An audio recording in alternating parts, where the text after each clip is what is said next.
최태성 교수님을 모시고 불탑과 불교 건축의 이해라는 주제로 강의를 진행하도록 하겠습니다. 네, 교수님을 큰 박수로 응원해 주시기 바랍니다.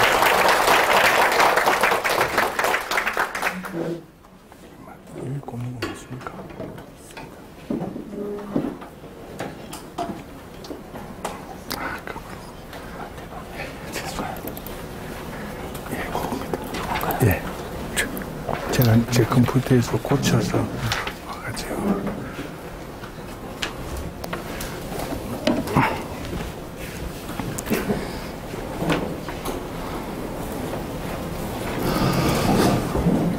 반갑습니다. 방금 소개받은 중앙성가대학교에 근무하는 최태선이라고 합니다.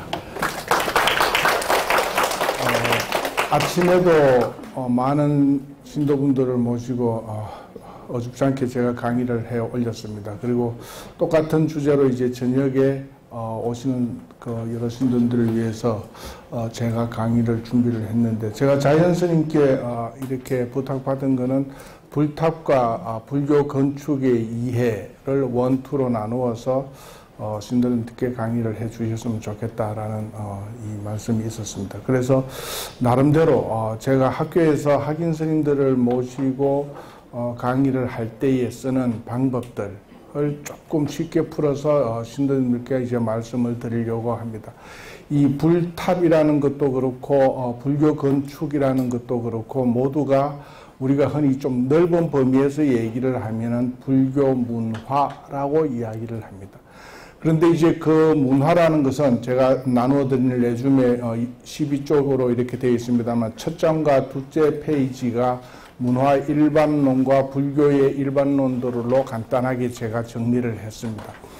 그래서 이제 우리는 흔히 쉽게 생각하기도 하고 이렇게 자칫하면은 섞어서 생각할 수도 있는 부분을, 문화를 공부를 하시거나 이해를 하실 때 가장 먼저 생각하셔야 되는 것이 시간의 축과 공간의 축을 생각을 하셔서 그 문화를 풀어야 된다라는 말씀을 먼저 드립니다. 그래서 제가 오늘 2시간, 다음 주 2시간에 불교에 관련되는 것을 말씀을 드릴 때는 늘 이 시간축, 공간축, 우리가 그 시간 공간축에서 어디에 위치를 하고 우리의 불교는 어느 것인가라는 것을 이렇게 스스로 이렇게 좀 생각을 해 주시면서 이 말주변에 없는 제 말씀을 좀 들어주시면 고맙겠습니다. 제가 이제 이런 강의를 할 수 있게 된 것도 원래 저는 이 고고학을 전공하는 사람입니다.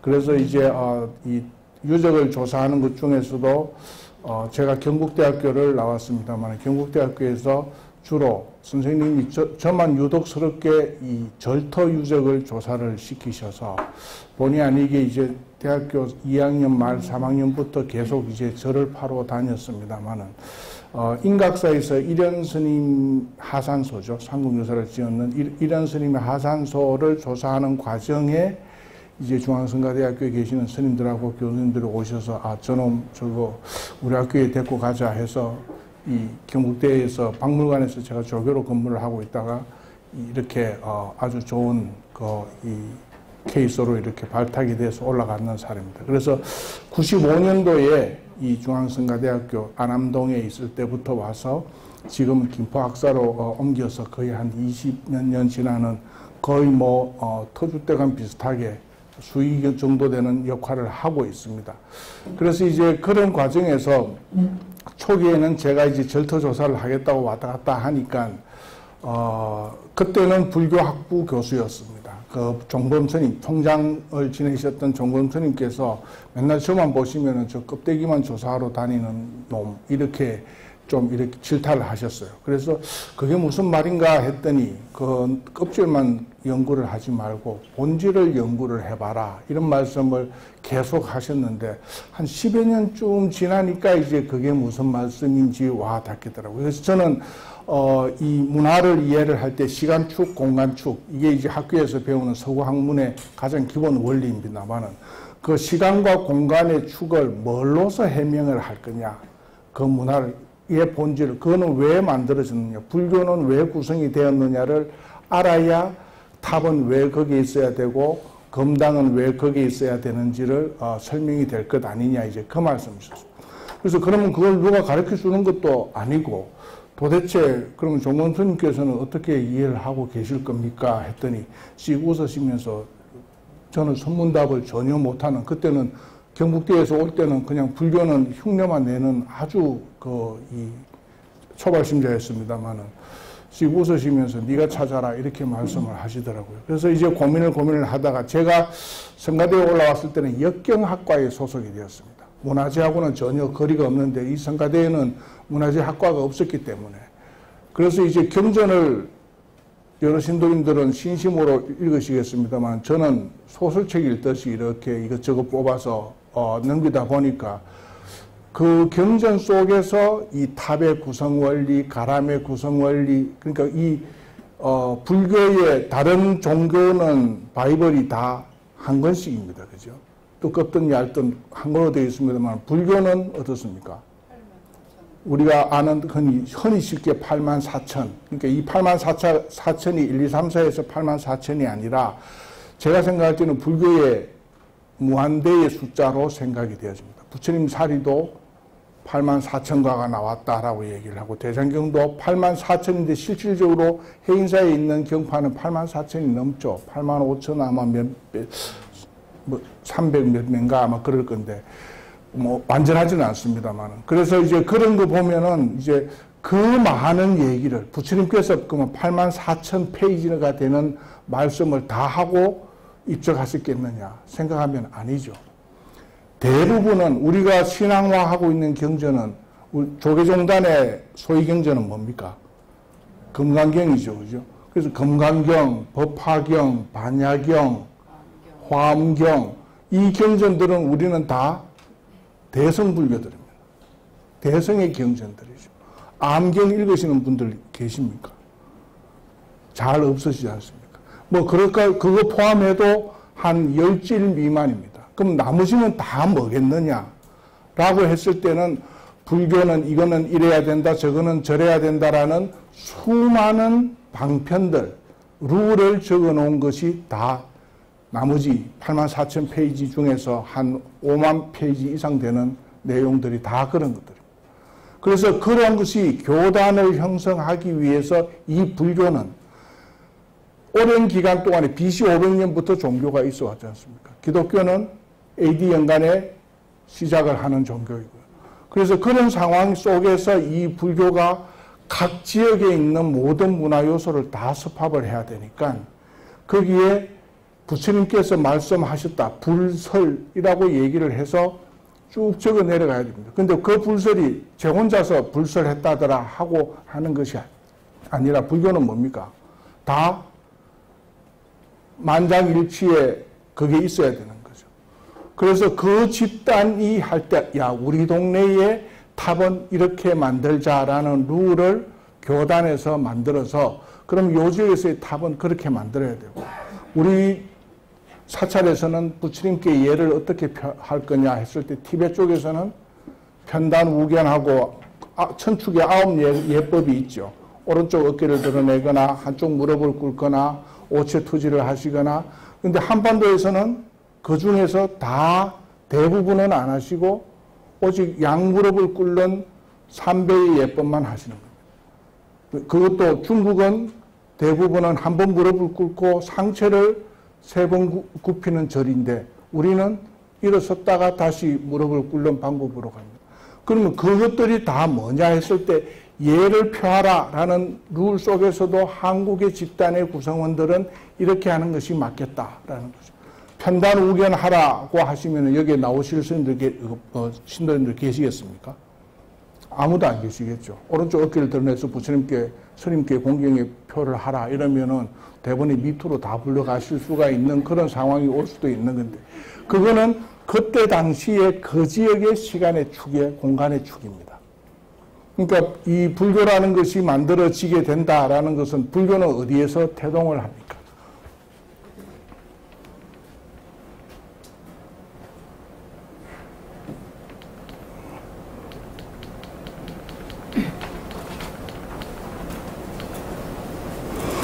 불교는 이 적도 지역의 요 하얀 쪽입니다. 인도에서 불교가 발생을 했다라고 아시고 계십니다만은 대개는 이 넓은 전역의 인도가 아니라 인도의 동북부 지역.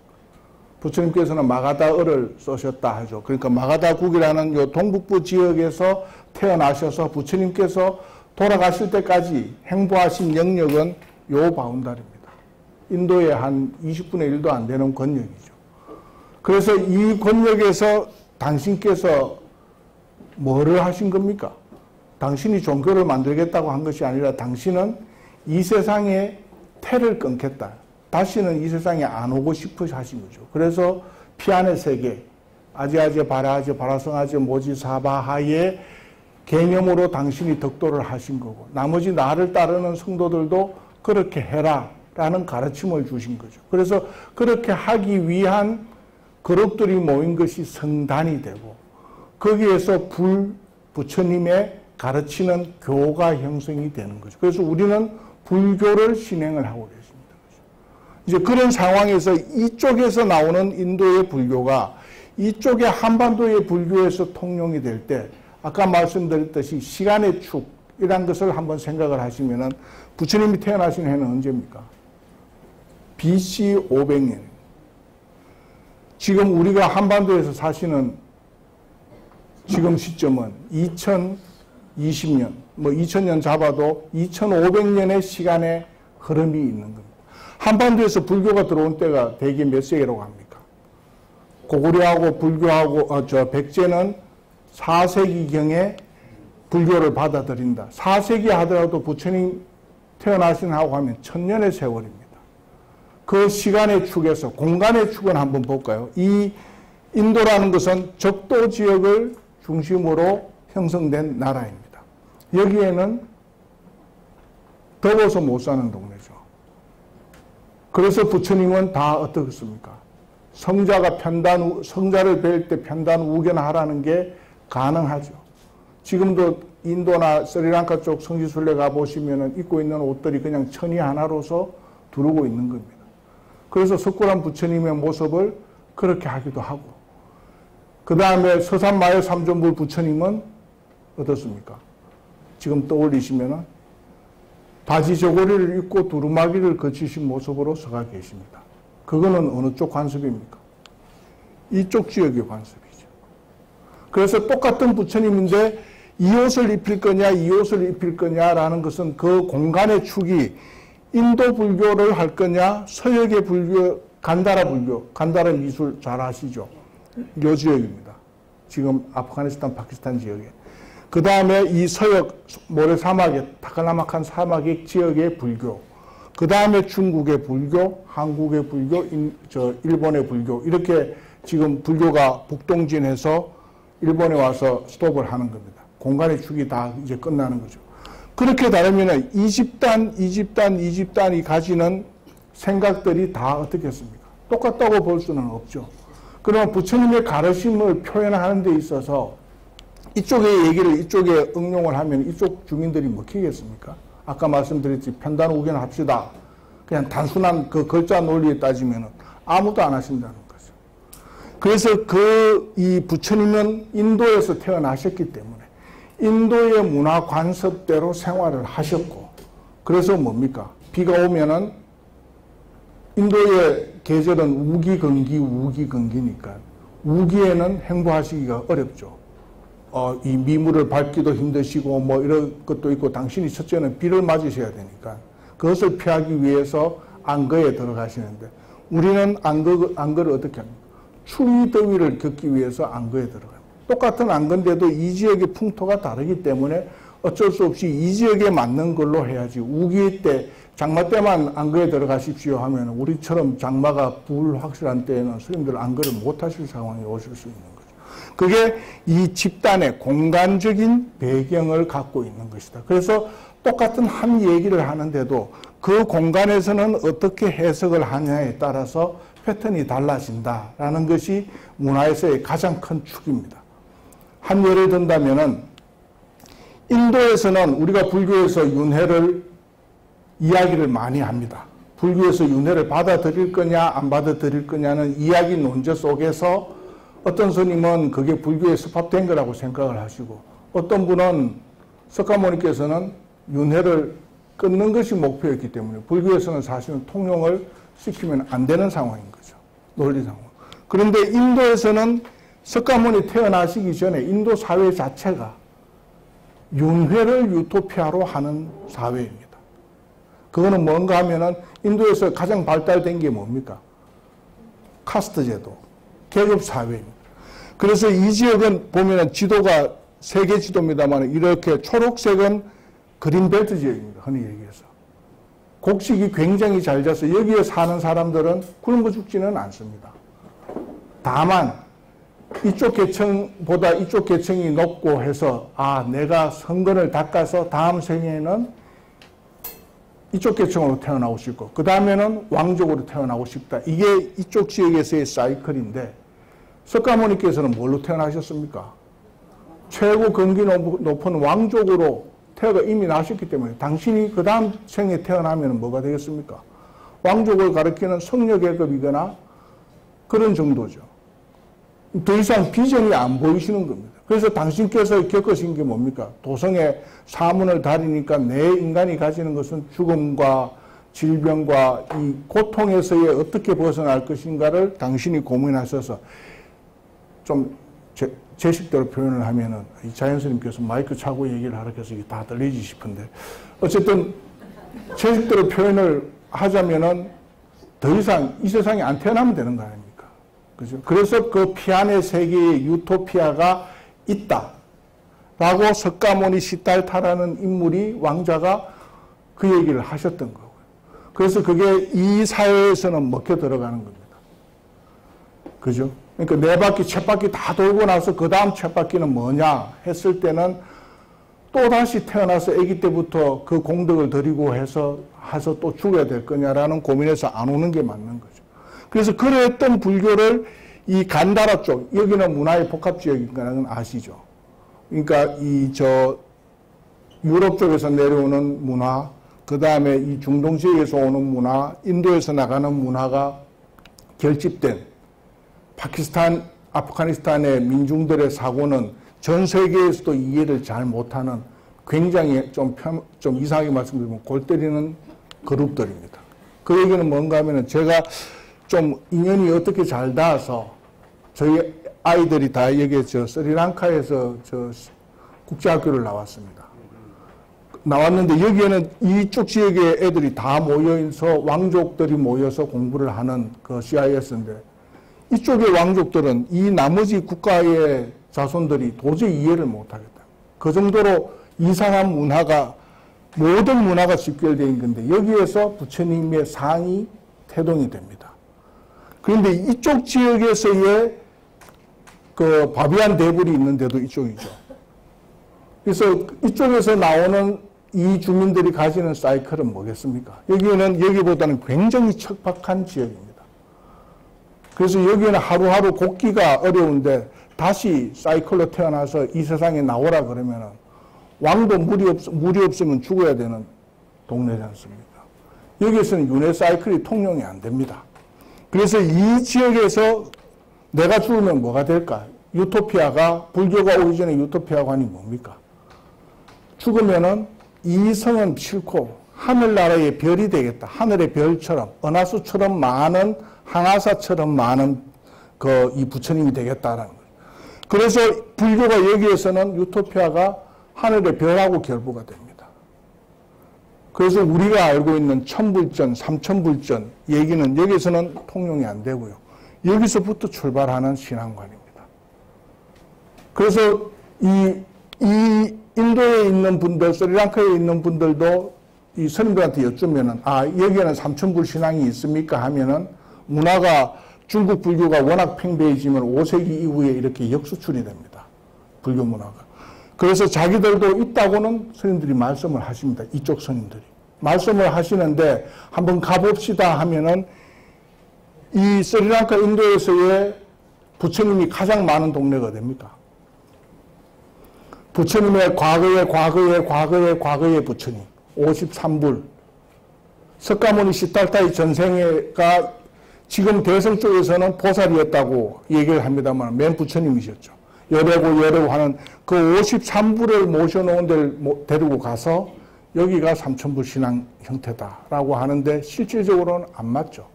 인도 사람들은 삼천부 얘기를 통용할 수가 없습니다.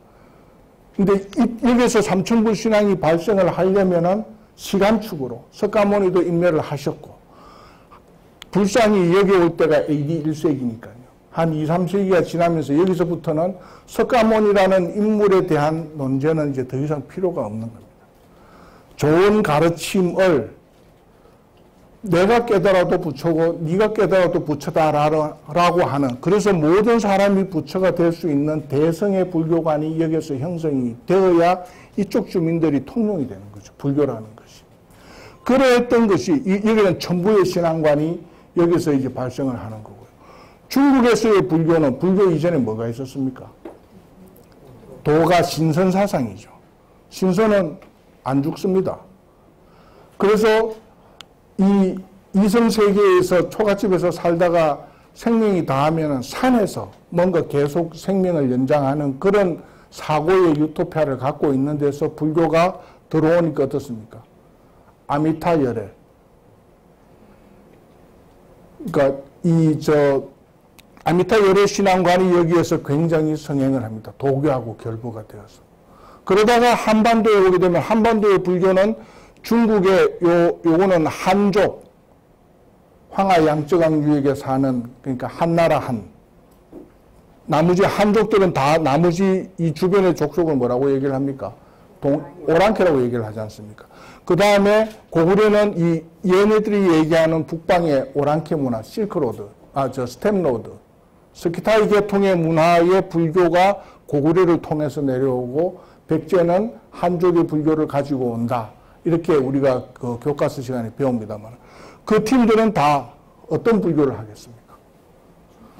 중국의 미타관도 들어오고 삼천불도 중국을 통해서 들어오고 그 다음에 이 석가모니 소승의 사상도 한반도에서는 소승의 사상 크게는 안 보입니다만은 들어오고 해서 여기에서 불교가 거의 소용돌이칩니다. 더 이제 빠져나갈 데가 없습니다. 문화가.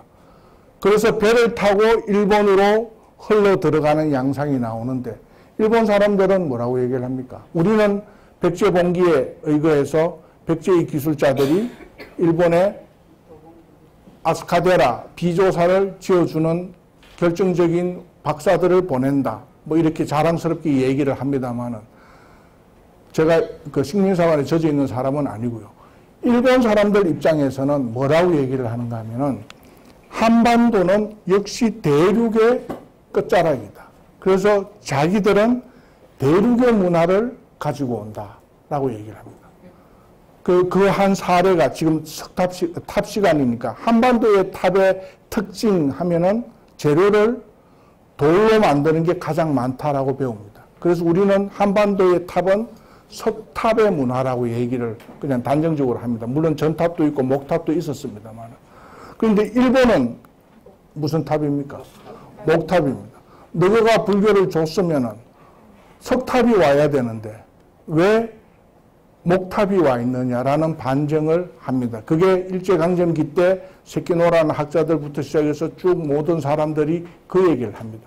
너네들도 역시 대륙의 문화가 흘러왔는데고 그거를 단지 교독으로 건너서 불교라는 것을 일러줬을 뿐이다라는 게 일본 불교사에서 나오고 일본 사람이 쓰는 조선 미술사에 나오는 사관입니다. 그걸 우리는 식민사관이라고 얘기를 하는데 실제 다음 시간에 제가 말씀을 드리겠습니다만 일본의 백제의 불교 가람은 뭐라고 얘기를 합니까? 1탑 1금당, 탑 하나에 금당 하나가 회랑으로 둘러싸여 있는 것이 백제의 교학 불교의 가람의 기본적인 패턴입니다. 그런데 아스카데라 비조사는 어떻습니까? 비조사 가보시거나 비조사 지금 스마트폰으로 이렇게 검색을 하시면 가람 배치가 1탑 3금당입니다. 1탑 3금당은 우리는 어디서 배웁니까?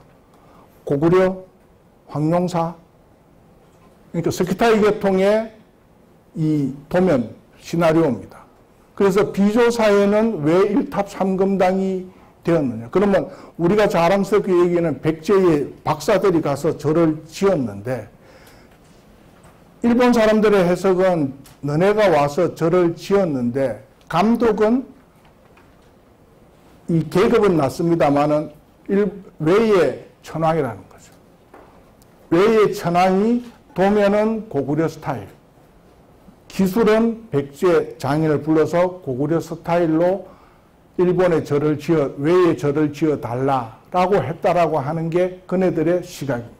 우리는 백제 봉기 하나로 해서 모든 박사들이 가서 했으니까 마치 점령군이 된 듯한 얘기를 하는데 실질 제가 기와학회에 소속이 되어 있습니다만은 이 백제의 기와 와 박사가 건너갔죠. 갔는데 백제의 문양하고 똑같은 막새가 아스카데라에서는 하나도 안 나옵니다. 그네들 왕족이 바꾸었어요. 그러니까 문양을 빌리기는 했는데 팔엽이 그대로 와야 되는데 거기에다 이파리 하나를 더 넣습니다. 그래서 9개의 옆을 만들어서 외형상 보게 되면은 없는 거죠. 만약에 백제의 힘이 셌다면은 팔엽을 쓰라고 강조를 했겠죠. 우리가 그 미국의 군사 그 무기를 보면은 하나도 안 고쳐주고 그냥 그대로 팔아먹지 않습니까? 그 제일 처음에 KTX 올 때도 프랑스가 좌석 애매한 것도 그대로 그냥 이 상방향 보도록 해서 하나도 고치면 안 된다 해서 우리한테 팔아먹은 것처럼 그런 형태로 했을 거라고 생각이 되지만은 오히려 거꾸로라는 거죠. 그래서 문화라는 것은 해석을 하기에 따라서 어떻게 해야 되는가 중요한데 얘기가 많이 빗나갔습니다만 어쨌든 그런 소용돌이 치는 속에서 불교가 한반도에 자리를 4세기부터 시작해서 2000년까지 거의 한 1600년, 1700년의 역사를 담고 있었습니다. 그런데 제가 이제 아침에도 여쭤봤습니다만은 우리 신도님들께서는 어떤 불교를 행하고 계시느냐, 어떤 불교를 행하는 게 정답이겠느냐라고 한번 자문해 보신 적이 있으신지요? 뭐 공간적으로는 유토피아에 이런 유토피아도 좋고 아니면은 내가 하고 있는 것이 도대체 석가모니 가르침을 쫓기 위해서 오셨는데 우리는 한국 스님이 한국의 법식으로 배운 불교를 신도님들한테 전해주고 계십니다. 그래서 우리는 인도 불교가 아니라 한국 불교를 하는 거죠. 그래서 이 봉원사가 제일 타이틀이 뭡니까? 대한불교 조계종입니다. 대한불교를 우리 신도님들은 하셔야 되는 거죠. 그래서 이제 제가 스님들을 학생으로 모시고 있기 때문에 이제 그 스님들의 공부를 아주 이 동북아시아에서 석학적인 역할을 하신 분이 스리랑카의 인도의 본질의 공부를 하시겠다고 가십니다. 가셨는데 3달도 안 돼서 제가 여기서 한 4년쯤 있어 봤기 때문에 3달도 안 돼서 여기서는 수제 스님이신데 통곡을 하시고 3달 만에 돌아가십니다. 첫째는 환경 음식부터 안 맞는 것뿐더러 이쪽 스님, 그러니까 우리가 얘기하는 소성불교, 상자부 불교 스님들은 이 대성 불교의 스님들을 스님으로 취급 안 하시죠. 대성 불교 자체를 불교로 취급을 안 하십니다. 그만큼 문화의 패턴이 이 적도선에서 중심으로 해서 너무나 상이하게 다른 상황 속에서 그러면 당신이 배운 당신은 자랑스럽게 대성불교를 하셨다, 이타행을 하셨다라고 하는데 이 동네에서는 이타행하고는 전혀 관계가 없습니다. 이타행이 뭡니까? 대성의 핵심이 이타행이지 않습니까? 남을 돕고 내가 하는 상황인데 우리가 그러면 우리 신도님께서 스님한테 가서 아주 웃는 모습으로 합장을 하시는데 스님께서 이렇게 딱 쌩까고 계시면은 그 스님 다시 보시겠습니까? 안 보죠. 근데 소성은 어떻습니까? 당신이 내한테 와서 발에 입을 맞추는 것도 내하고는 전혀 관계없고 당신이 성근을 쌓기 위한 작업인데 내가 왜 웃어줘야 되나는 것이 이 소성의 가르침이에요.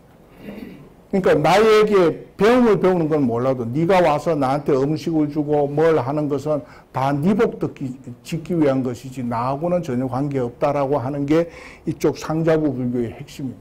그래서 보살행과 이타행이 너무나 안 맞는 겁니다. 그래서 여기에서 불교를 배우신 스님들은 여기 와서 해서 내가 불교를 해야 되나 안 해야 되나라고 고민까지 하시고 되돌아가시는 스님들을 많이 봤습니다. 특히 비구니 스님들은 뭐 펑펑 우시죠. 이 당신의 이때까지 배워왔던 불교가 여기서 하루아침에 무너지는 상황에서. 그래서 우리가 불교를 하는데 도대체 어떤 불교를 하셔야 될 거냐. 선을 지금은 대한불교 조계종은 뭐를 수행의 방법으로 삼습니까? 선을 수행의 방법으로 삼습니다. 수행으로 가는 길에도 연불도 있고 과거에는 무슨 불이었습니까? 무슨 그 수행 방법이었습니까? 교학. 부처님의 말씀을 계속 되새겨서 피안의 세계로 갈 수 있는 방법. 그게 초기 5, 6세기 한반도에서는 흔히 얘기하는 통일신라 말까지 불교의 기본이었습니다. 그러다가 9세기 이후에 교과서에 보면은 선문이 들어온다. 선종이 들어온다라고 해서 그 선이 뭡니까?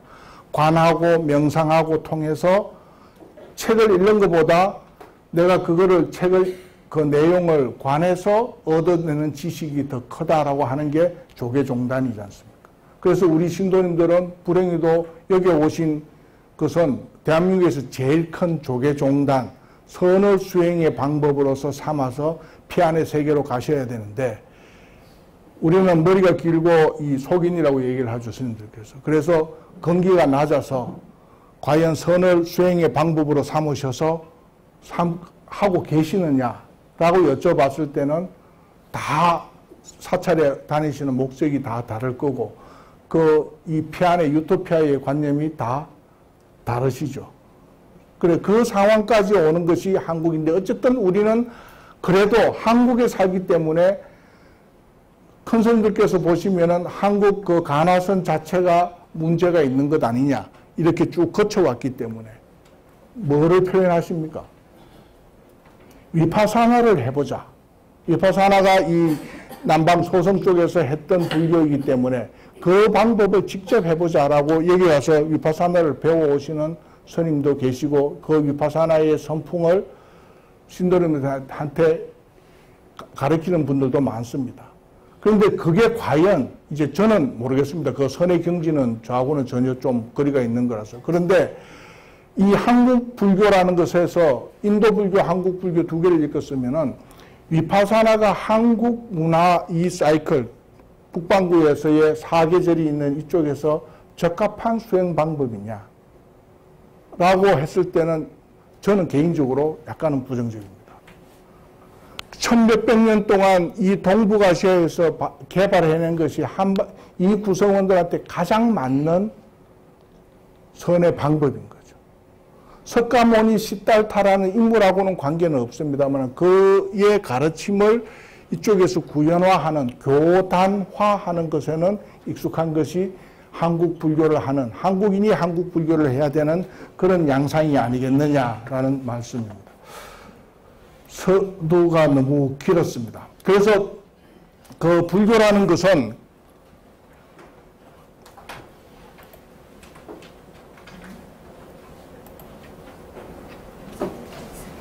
지금 이 그림은 어느 사찰의 탑입니까? 이제 불탑의 본론으로 들어가겠습니다. 불국사에 보시면 탑이 석가탑하고 다보탑 두 기가 모셔져 있습니다. 그럼 탑은 왜 이 불국사는 언제 지은 가람입니까? 통일신라 시대 때 만들어진 가람인데 다 보면은 아까 말씀드렸듯이 아스카데라도 탑 하나, 백제도 탑 하나, 고구려도 탑 하나인데 왜 이거는 탑이 두 개가 되겠습니까? 이거는 아까 말씀드렸던 시간의 축의 변화입니다. 불교라는 것이 그 세계 지도에서 보셨습니다만은 공간으로 인도에서부터 한반도도 오지만은 시간축으로 봤을 때는 어떻습니까? 신앙의 패턴이 달라집니다. 아까 서역 지역에서는 인도 지역에서는 이 분무형 탑을 가지고서 여기 안에 석가모니의 이 사리가 모셔져 있다. 이것을 보고서 선정에 들고 깨달음을 듣고 부처님의 말씀을 되새기라 하면은 그 인도 사람은 통용이 되겠죠. 그런데 서역 사람이나 중국 사람이나 이런 쪽에서는 건물 하나 지어놓고 여기에 부처님이 계시다 하면은 신앙화하기가 굉장히 힘듭니다. 그래서 간다라 쪽에서 나오는 게 뭡니까? 상을 만들어서 사람하고 비슷한 상을 만들어서 이분이 석가모니였다.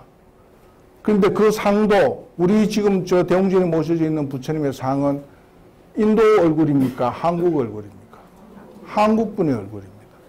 그래서 우리가 만약에 코 큰 그 부처님을 모셔다 놓으면 신앙화 하시기가 껄끄럽겠죠. 그게 문화의 자국 문화의 그 패턴입니다. 그래서 이 불상을 만드는 시간, 저하고는 불상 시간은 공유를 안 하시겠습니다만 불상을 만드는 때가 되면은 불상을 만드는 방법이 경전에서는 뭐라고 나옵니까? 32상 80종호에 근거를 해서 불상을 만들어라 라고 기준을 정해놓습니다. 그래서 그 32상대로 한번 인터넷에서 받아서 그림을 그려보십시오. 부처님은 기이한 아마 어디 저 외계인 모습 비슷합니다. 팔은 길어서 이 무릎 이 밑에까지 내려와야 되지 않습니까? 그 다음에 힘은 센데 근육은 없고 원만해야 된다. 발바닥도 달리기 못하는 평발이어야 되고 뭐 다 그런 식으로 그려보시면 그 다음에 부처님이 치아도 그렇고 뭐 모발도 그렇고 그 상황입니다만 그것도 그 전에 불상을 만들 때의 얼굴을 어떻게 따듬을까요 하는 방편의 경전에서는 그 지역의 대인의 상으로 해라. 그러니까 그 지역에 존경받는 인물로 꾸려라. 그래서 백제 부처님하고 신라 부처님도 얼굴이 뭔지 모르게 조금 다릅니다. 그게 그 소백산맥 한 줄기에 따라서 이 문화의 권력이 달라지는 양상인 거죠.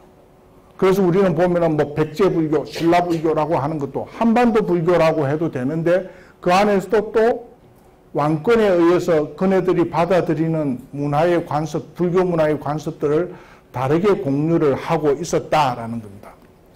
그래서 이 쌍탑이 나오게 되는 것은 이제 상해 시대가 처음에는 탑을 신앙화했던데 간다라 지역을 벗어나면서 상이 태동을 하고 상하고 탑하고 두 개 중에 찾아가라 하면은 대부분 건기나전 민중들은 상을 찾아갑니다. 당연하겠죠. 탑 보고 부처님 가겠습니까? 사람 보고 부처님 가겠습니까? 하면은 사람 보고 부처님이라 한다는 거죠. 그래서 그러한 불교의 두 개의 그러니까 신앙화 패턴 되는 것이 탑하고 상 두 개가 50대 50의 비율로 있던 불교 시대에 한반도에 4세기에 불교가 들어옵니다. 그래서 탑 하나, 금당 하나. 그러니까 탑도 50, 금당도 50인데 통일신라가 되는 시점쯤 되면 3세기에서 또 한반도에서 한 300년 더 흘러가는 겁니다. 불교의 패턴이. 그래서 똑같은 불교를 하시더라도 한 300년쯤 더 지나가는 상황이기 때문에 이때는 이제는 탑은 별로 찾지 않는 신앙의 도구가 되었다는 겁니다.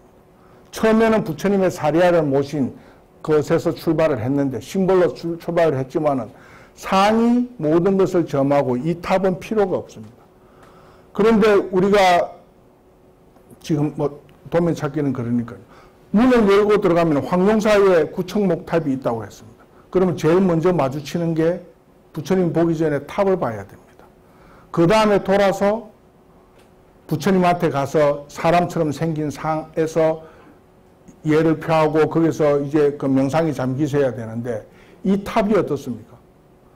엄청나게 커서 예전에는 법회를 이런 공간에서 하는 것이 아니라 대웅전 안에서 법회를 보는 게 아니라 전부 다 야단법석입니다. 그 부처님이 모셔진 곳은 예전에는 전이라 안 하고 당이라고 그럽니다. 그래서 검당이라고 삼국시대에는 표현을 하는데 그 검인이 그러니까 검색에 부처님이 앉아있는 공간이라고 해서 검당이 되는 거죠. 거기는 당주로서 부처님만 앉아 계십니다. 탑에는 부처님 사리만 모시지 다른 것 안 모시지 않습니까? 똑같은 이치죠. 그래서 그 나머지는 다 야단법석을 해야 되는데 중간에 떡하니 탑이 있으니까 이게 걸리적거립니다. 그래서 그 탑을 양쪽으로 찢어버리면은 문 열고 들어가면은 바로 부처님의 상이 나오는 거죠. 이게 통일신라에 썼는 방법입니다. 그래서 통일이 된 불교를 어떻게 이 패러다임 할 거냐 했을 때 탑을 이제 필요 없는 탑을 쪼개버리고 상중심 신앙으로 땡겨오는 것이 통일신라 그러니까 우리로 치면 7세기경의 불교의 시작입니다. 그게 대개 10세기, 11세기를 교학의 끝으로 보는데 그때부터 한 300년은 교학의 끝단은 다 지금으로 치면 대웅전 중심의 절이 되는 겁니다. 그래서 탑은 양쪽으로 벌어져서 거의 그냥 저 수문장 역할을 하는 시대로 변화하는데 이것도 신라 사람들이 마음대로 찢어낼 수가 없지 않습니까? 그래서 경전의 근거를 갖고를 와야 되는데 그 경전의 근거가 뭔가 하면은 법화경입니다. 탑은 이제 불탑으로서 신앙화를 쭉 하면은 석가모니라는 인물, 열애의 인물은 이 탑 안에 머무는 실체고 이 탑을 지키는 열애가 누군가 하면은 다보열애입니다. 대성불교에서 열애는 열애 같은 계급장인데 지키는 열애입니다. 그래서 지키는 열애가 쭉 1000년 이상을 끌고 오다 보니까 다보열애가 마치 탑의 주인인 양 되어 있습니다. 법화경 읽어보시면 내용이 그렇습니다. 그래서 나머지 제가자들, 이 제불자들이 모여서 다보열애한테 청을 합니다. 이 탑의 원주인인 석가열애를 한번 놔두게 해달라. 다보열애 살짝 기분 나쁘셨겠죠. 그래서 그렇지만은 이제 청을 합니다. 그래서 석가열애가 놔두셨는데 탑에 놔두면 어떻게 해야 됩니까? 원주인이 오셨는데 자기 자리를 당연히 비워줘야 되는데 다보열애가 자리를 반쯤만 비켜줍니다. 법화경에 그렇게 나옵니다. 그래서 반을 내어줘서 반을 앉으시려 하니까 석가열애께서 법화경에는 그냥 앉아 계세요 이럽니다. 그래서 그 법화경을 쭉 읽어보시면은 견보타품해서 쭉 읽어보면은 제가 그렇게 읽어봐서 그런지 몰라도 두 분 간의 사이가 썩 원만해 안 보입니다. 정말입니다. 그래서 몇 번 청을 해도 석가열애는 다보열애가 당주로 계실 동안에는 안 놔두십니다. 그게 그 좌석을 안 하십니다. 그래서 그 나오는 게 그러면은 다보열애, 석가열애를 양분화시키면 되죠. 그래서 탑은 열애 탑인데 하나는 석가탑, 하나는 다보탑. 다보열애의 석가열애의 상황. 이것이 통일신라인이 불교를 찢어내는 방법입니다. 그래서 그때부터는 이미 이제 탑을 찢어냈기 때문에 탑신앙은 불교 신앙에서 거의 존재치 않습니다. 지금 우리 신도 봉원사도 탑 자체가 존재를 안 합니다. 뭐 선찰이니까 그럴 수도 있겠죠. 선찰은 부처님도 내가 부처니까요. 그죠? 그래서 그런 상황이 오는 속에서 나오는 문화의 사이클입니다. 그런데 우리 신도님들께서는 이제 문화재적으로 보면은 이 탑이 다보는 좀 화려하고 석가의 탑은 우직하고 이런 것을 배우십니다. 통일신라 시대의 탑은 어깨받침이 5개여야 되고 뭐 이런 식으로 그 공부를 하고 계십니다. 고려 때는 3개고 뭐 이런 식으로 배웠는데만은 이 탑의 근본은 뭡니까? 제가 아까도 말씀드렸습니다만 내면의 탑이라는 것은 내면 세계의 탑의 이미지는 부처님의 사리아가 모셔져야 이게 탑의 역할을 하는 겁니다. 부처님의 상은 어떻습니까? 인사동에 불구점에 있는 부처님 상하고 대웅전에 모셔진 부처님하고의 차이가 뭡니까?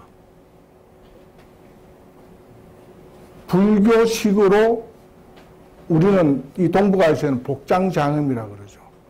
이 오장육부를 만들어서 불교식으로 납입을 하고, 그러니까 오장육부가 이제 아기가 태어났으니까 눈을 뜰 거 아니겠습니까? 그래서 점안을 하시고, 그때부터 이제 이 조형물은 부처님이다라고 얘기를 하시는 거지 않습니까? 탑은 외형이 아무리 화려하고 아름다워도 부처님의 사리아가 없으면은 불탑으로서 인정을 안 받습니다. 다만 초기 경전에서 보시면은 사리가 없더라도 부처님께서 태어나시고 깨달으시고 했던 사성지의 표식 마크로서 탑을 세우면 그게 사리가 있다라고 관하는 이 석관은 인도에서도 있습니다만은 그것을 지제탑이라고 얘기를 합니다. 불탑은 불탑인데 지제라고 얘기를 해서 그냥 표식적인 그러니까 사리가 없어도 탑은 되는데 그 대신에 비보지역에 부처님께서 족적을 남기셨던 곳에다가 세워진 마크로서 그것을 불탑으로 대신한다라는 것은 7세기의 경전에 설명이 되어 있습니다. 그렇게 해라 라고 되어 있는데, 어쨌든 우리가 보는 것은 처음에는 석가모니 시달타의 무덤의 탑입니다. 10분 남으시니까 조금 더 가도 되겠습니다. 무덤의 탑입니다. 이거는 뭔가 하면 석가모니께서 이제 그 열반경에 보면은 어떻습니까? 입적에 드십니다. 입적에 들기 전에 아난존자가 계속 부처님께 여쭙습니다. 부처님 돌아가시면은 화장을 어떻게 할까요? 어떻게 할까요? 그 장례를 어떻게 할까요? 물으니까 네가 알 바 아니다.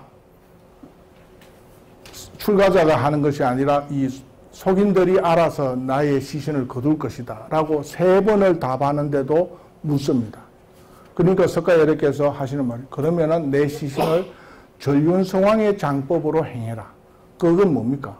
인도의 왕의 장법으로 내 시신을 거두어라. 뭐 이렇게 얘기합니다. 그래서 그러면 그 시신의 전륜성왕의 장법이 어떻습니까? 여쭈니까 자기 시신을 하얀 천으로 깨끗이 향유로 씻긴 다음에 하얀 그 천으로서 비단으로서 한번 감싸고 1000급의 천으로서 시신을 감아라 되어 있습니다. 이게 뭐 소위 경전에 따라서는 후대에 나오는 거는 500급 뭐 이렇게도 좀 바뀌기도 하는데, 어쨌든 시신을 감싸서 그것을 금으로 된 곽 안에다가 넣고 향유로 재입니다. 그러니까 절이는 거죠. 그것을 다시 동, 철곽에 넣고 그것을 마지막에 나무의 곽에 넣고 향목으로서 다비를 붙여라. 그래서 시신이 직접 우리가 겐지스강 이런 데 가서 보시듯이 그 건기가 낮은 사람은 바로 불에다가 사람의 육신을 댑니다만, 부처님은 훈정한, 지금 우리 그 화장하듯이 철곽에다가 그 유해를 넣고 하지 않습니까? 그것처럼 해서 얻어지는 것이 84,000과의 사리야가 나왔다라고 합니다. 그래서 만든 것이 8개의 부족이, 내가 부처님의 말씀을 듣는 적장자 부족이다라고 해서 와서 총칼 들고 이제 전쟁을 치려고 하니까 천부의 사자가 꾀를 내서 내려와서 사람으로 변해서 항아리를 가지고서 똑같이 8등분으로 나누어 준다 이렇게 되어 있습니다. 그래서 그게 근본 8탑입니다. 그때의 근본 8탑은 묘탑입니다. 그러니까 인도에서 그냥 전륜성왕 왕이 죽으면은 무덤 만들듯이 만드는 무덤인데, 거기에 뭡니까? 천부의 사자도 부처님의 그 경전에는 그렇게 되어 있습니다. 사리가 탐이 나서 다 주면은 자기는 하나도 못 가지지 않습니까? 그래서 단지 안에다가 밀랍을 발라가지고 나누어 주니까 다 나눠주고 밀랍에 붙은 사리는 천부의 것이 됩니다. 그래서 초기 경전에는 다시 하늘로 갔다. 이것이 중국쯤 오게 되면은 용이 나타납니다. 갑자기. 대박을 가지고서 신나게 가는데 용이 나타나서 그 대박을 뺏어서 용궁에 들어가서 부처님의 탑을 수정으로 만들었다. 이게 이제 중국 쪽에서 나오는 시나리오입니다. 그래서 그러면 뭡니까? 근본 8탑 더하기 항아리탑, 9탑. 그 다음에 9번째 부족이 달려오니까 없습니다. 그래서 부처님의 이빨, 두개골, 뭐 뼈 조각, 그래서 뼈가 살이는 아닌 거죠. 그것을 가지고 가서 자기들 부족의 근본 9탑을 세웁니다. 그 다음 10번째 부족이 달려오니까 아무것도 없죠. 재만 남아 있습니다. 그래서 그 재를 끌고 가서 탑을 만든 것이 근본 10탑. 그래서 항아리 포함 근본 11탑이라는 그 경전도 있고 근본 10탑이라는 경전도 있습니다. 그런데 여하튼 그렇게 근본 묘탑이었던 것인데, 그 아쇼카 왕이 부처님 사후에 한 200~300년 지나서 인도를 통일하고 이 피바다를 만들고 나서 그 면죄부를 받기 위해서 부처님의 사리를 자기 그 치적비 옆에다가 헐어서 탑을 만듭니다. 그게 이제 본격적인 신앙의 탑인데, 그러면 8개의 근본 8탑을 헐었다라고 경전에 나옵니다만은 아쇼카 왕의 그 일대기를 적은 그 전기에 보면은 그것도 경전입니다. 보면은 7개의 탑만 헐고 네팔 지역, 네팔과 인도의 경계 지역에 있는 람그랑 탑은 못합니다. 그 이유는 군사들을 보내서 하려고 했는데 코브라가 워낙 많아서 접근을 못합니다.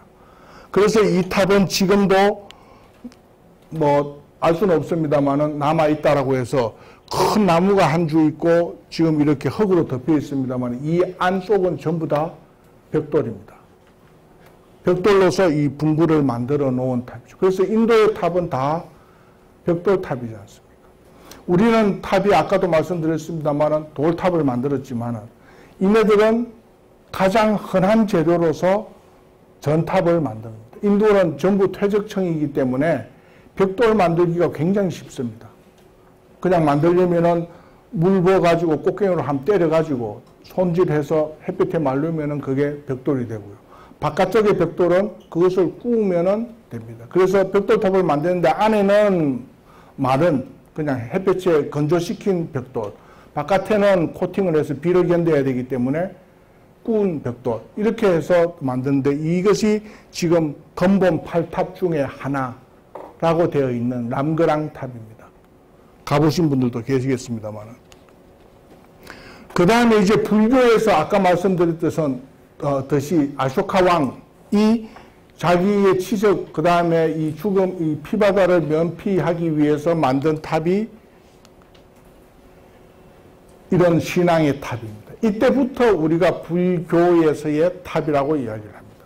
그래서 불교 미술사에 보시면은 어떤 분이 쓴 책에는 탑은 부처의 탑은 묘탑이다 이렇게 나오는 첫 구절이 있는 미술사 책이 있습니다. 그거는 신앙되기, 교단화되기 전에의 탑은 묘탑이 맞습니다.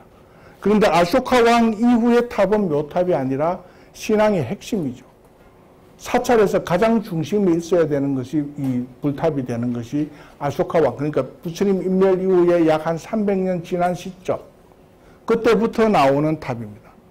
그런데 여기에서 보시면은 기단, 탑의 외곽 기단이 둥글게 되어 있습니다. 지금 그림으로도 둥그렇죠, 그죠? 이게 인도에서만 보는 탑이고, 또 하나 눈여겨보셔야 될 것이 요 꼭대기에 보이는 버섯처럼 생긴 게 지금 몇 개 있습니까? 3개 있죠. 이것을 경전에서도 산계라고 얘기를 합니다. 우산입니다. 파라솔. 그러니까 더운 적도 지역에서의 이 가림막이죠. 이 가림막이 도대체 몇 개 꼽혀 있느냐가 이 탑의 주인을 결정짓는 겁니다. 그런데 이게 3개라서 이 탑은 산치 제2탑은 불탑이 아닙니다. 발굴조사했는 결과에도 나오기는 아라한의 탑으로 나옵니다. 그래서 초기 경전에 보시면은 그러면 인도 사회에서 석가모니께서 열반에 드시기 직전까지 탑을 가지는 지위를 4등급으로 구분을 해놓고 있는데 전륜성왕, 아라한, 벽지불, 열애의 탑 이렇게 되어 있습니다. 그래서 그러면 그 구분을 어떻게 할 거예요? 모양새는 다 이 디자인은 똑같은데 했을 때 부처님께서 불설 이렇게 해서 맞는지 부처님께서 말씀을 하신 건지는 모르겠습니다만 불설해서 노반, 요 부분이 노반입니다. 노반의 숫자로 구분을 해라 이렇게 나옵니다. 그래서 첫 번째 1노반을 가진 자는 전륜성왕, 불교에서 지금 대승불교에서는 전륜성왕은 불법을 수호하는 불교에 흡수된 왕입니다만 여기에서는 세속의 왕입니다. 인도의 왕. 노반 하나는 세속의 왕이니 경배를 하지 마라. 2노반부터 경배를 하라. 이게 초기 암경에서 나오는 얘기입니다. 그래서 탑을 만들 때는 경전상에서 인도 사회에서 이미 이런 똑같은 모델을 하되 불탑은 내가 부처님의 사리야한테 가서 명상에 잠기고 기도를 해야 되겠는데 어디를 찾아갈까 하면 이 노반이 4개냐 3개냐 2개냐를 보고 가서 참배를 하라라는 거죠. 그게 불교가 방편을 가지는 아주 치밀한 방법 중에 하나입니다. 한 5분만 쉬었다가 계속 돌릴까요?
자, 계속해서 진행을 해드리겠습니다.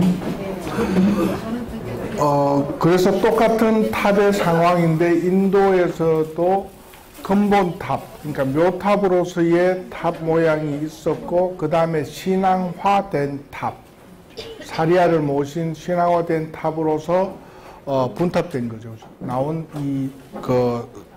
인도의 탑의 모습이 있습니다. 그 다음에 그 상계가 세 개다라는 것은 요즘 사쪽입니까? 사쪽에 보시면은 탑을 건립할 수 있는 자 해서 대반 열반경 경전의 근거를 들었습니다만 초기에 그 경전들에서는 다 저 네 그레이드를 이야기를 하고 있습니다. 그 다음에 이제 이 서역 쪽, 그러니까 아까 지도에서 보셨습니다만 타클라마칸 사막, 간다라를 빠져나오는 그쪽 지역에서의 탑의 외형의 모양새는 어떠한가 하면은 비슷한 형태이긴 합니다만 아까 인도 산치탑보다는 훨씬 이렇게 옥수수처럼 위가 볼록 솟아있는 형태이고 여기에서는 부처님의 사리아를 모시고 신앙화된 것이기 때문에 산계가 몇 개입니까? 하나, 둘, 셋, 네 개입니다.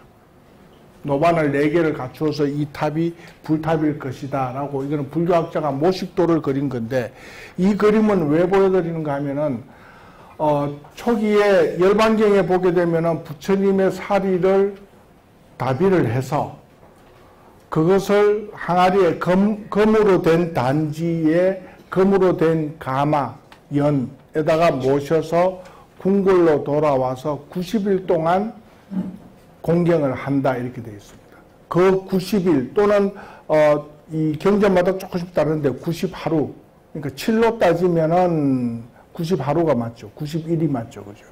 그래서 그 90 또는 90하루 동안 공경을 표하고 저작거리, 가장 번화한 네 거리에다가 탑을 세운다 되어 있습니다. 그래서 이 빈소를 차리는 날이 90일인데 그 90일 동안 스투파를 완성을 해서 부처님의 사리아가 이운이 되는 상황들을 거의 하루 차이로 그냥 90일 차이로 모든 경전에서 그렇게 표현을 하고 있어서 이때 초기에 만드는 탑의 인도에서의 그때 당시 BC 연간에 스투파를 만드는 축조 기간이 90일 정도 된다라는 것을 알 수가 있는 이 내용입니다. 그래서 대반 열반경이나 이런 경전들이 신앙의 부처님의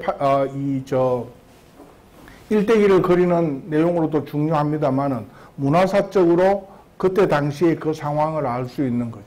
그 다음에 그 벽돌의 한 장의 사이즈까지 그냥 대충 벽돌을 만들어라 이런 것이 아니라 그 방편 경전에는 얘기를 하고 있습니다. 원래 그 경전에 나오는 부처님의 탑은 옥으로 된 벽돌로서 만들어라 이렇게 소위 경전에 나옵니다만 산치탑 가시면 다 그냥 벽돌입니다. 옥으로 된 벽돌인데 그 사이즈가 사방 90cm다 이렇게 나옵니다.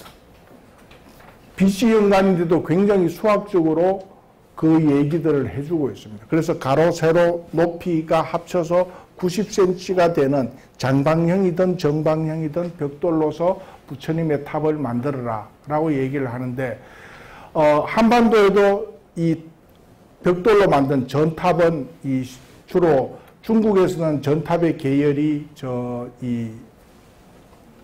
기마민족의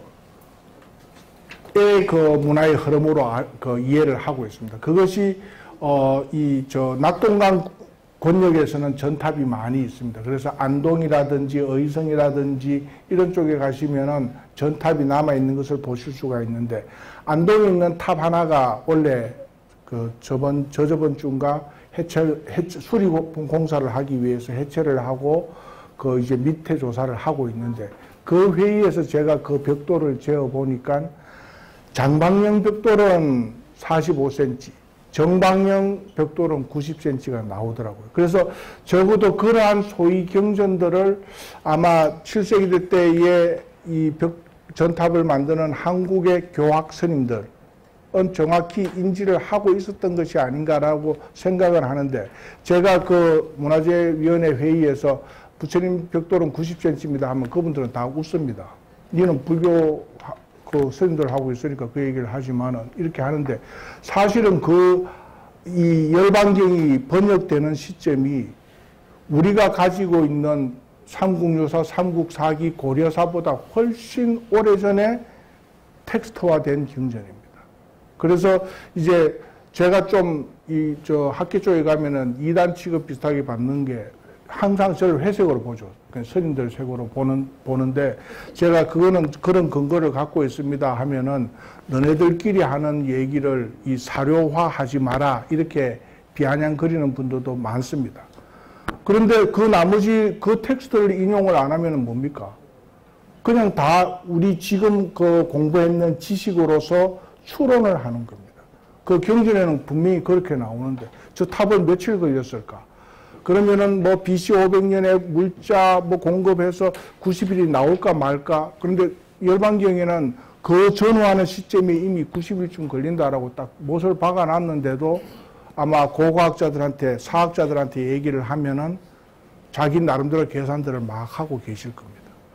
부처님의 탑 높이까지 소위 경전, 방평 경전에 다 나와 있습니다. 그게 불설이라는 명칭으로 되어 있어서 석가모니가 이제 하는 얘기가, 석가모니가 다 얘기했겠느냐 뭐 이렇게 되묻습니다만은, 적어도 그 지난 AD 연간 전후해서 탑을 만드는 불교 교단이 교단화해 놓은 상황입니다. 그런데 이 가람이 저장 네거리에 세워져야 되는데 그거는 인도 쪽 얘기고요. 교단의 절이 만들어지기 전의 일이고, 이제 불교가 이렇게 저 사막 지역으로 빠져나오게 되면은 제일 먼저 탑을 짓고, 탑은 이 절의 정중앙에 위치를 하는 신앙물로서 자리를 합니다. 그래서 이렇게 담장으로 에워싸여져 있습니다. 그림이기는 합니다만. 그리고 보시면은 이렇게 다 방으로 되어 있습니다. 이것을 이 그림을 보고 요즘 이제 불교 고고학을 하시는 분들은 이게 성방이다, 스님들이 기가하는 방이다라고 생각을 하는데, 스님들이 기가하는 방은 따로 나와 있고요. 여기는 스님들이 오셔서 부처님 탑을 보고 명상이 잠기고 그리고는 돌아가야 됩니다. 그래서 이 공간은 부처님의 공간입니다. 정멸보궁 이런 얘기 표현을 들어보셨죠. 부처님이 탑이 있는 원래 그 공간은 중국의 7세기의 표현에 따르면은 우리가 새벽에 일어나면 스님들 뭐 하십니까? 도량석 돈다 그러죠. 그 도량이 무슨 의미인가 하면은 이 공간, 부처님의 영역을 도량이라고 얘기를 합니다.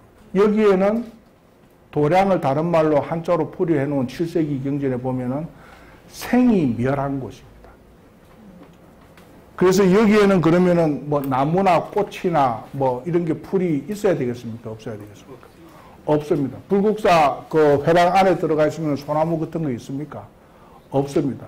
그런데 이제 우리는 조선시대 미술을 아주 자랑스럽게 여기고는 있습니다. 그래서 뭐 자연과 결합된 곳에 대웅전 앞에 소나무가 자라고 하는 거는 다 교학가람하고는 거리가 먼 거고요.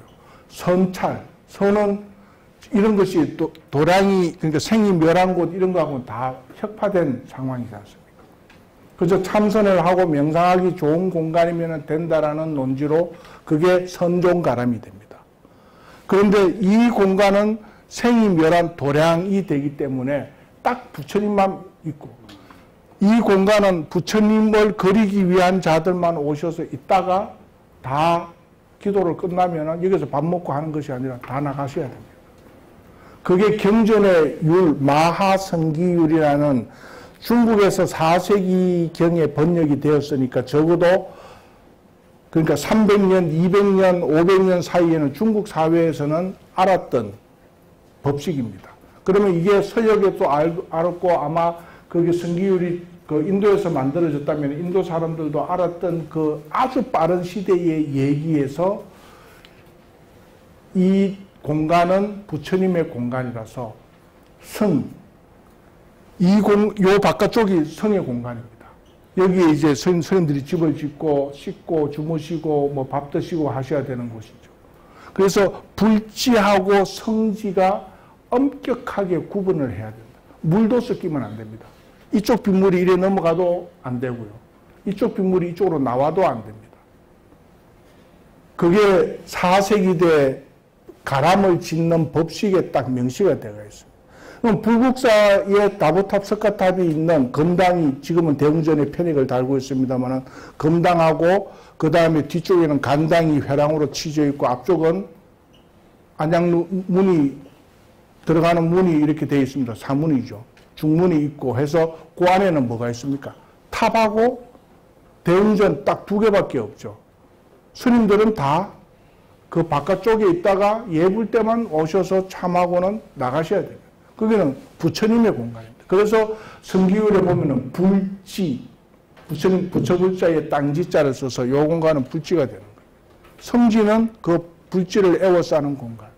그래서 어떤 스님들은 우리가 삼기 할 때는 뭡니까? 불법성 해서 삼보라고 얘기를 하고 거기에다가 귀의를 하겠다라고 합니다만 초기 경전에 성도 제가 봤을 때는 중요한 그룹이긴 합니다만 불과 성의 영역은 어린 반푼은 치도 없습니다.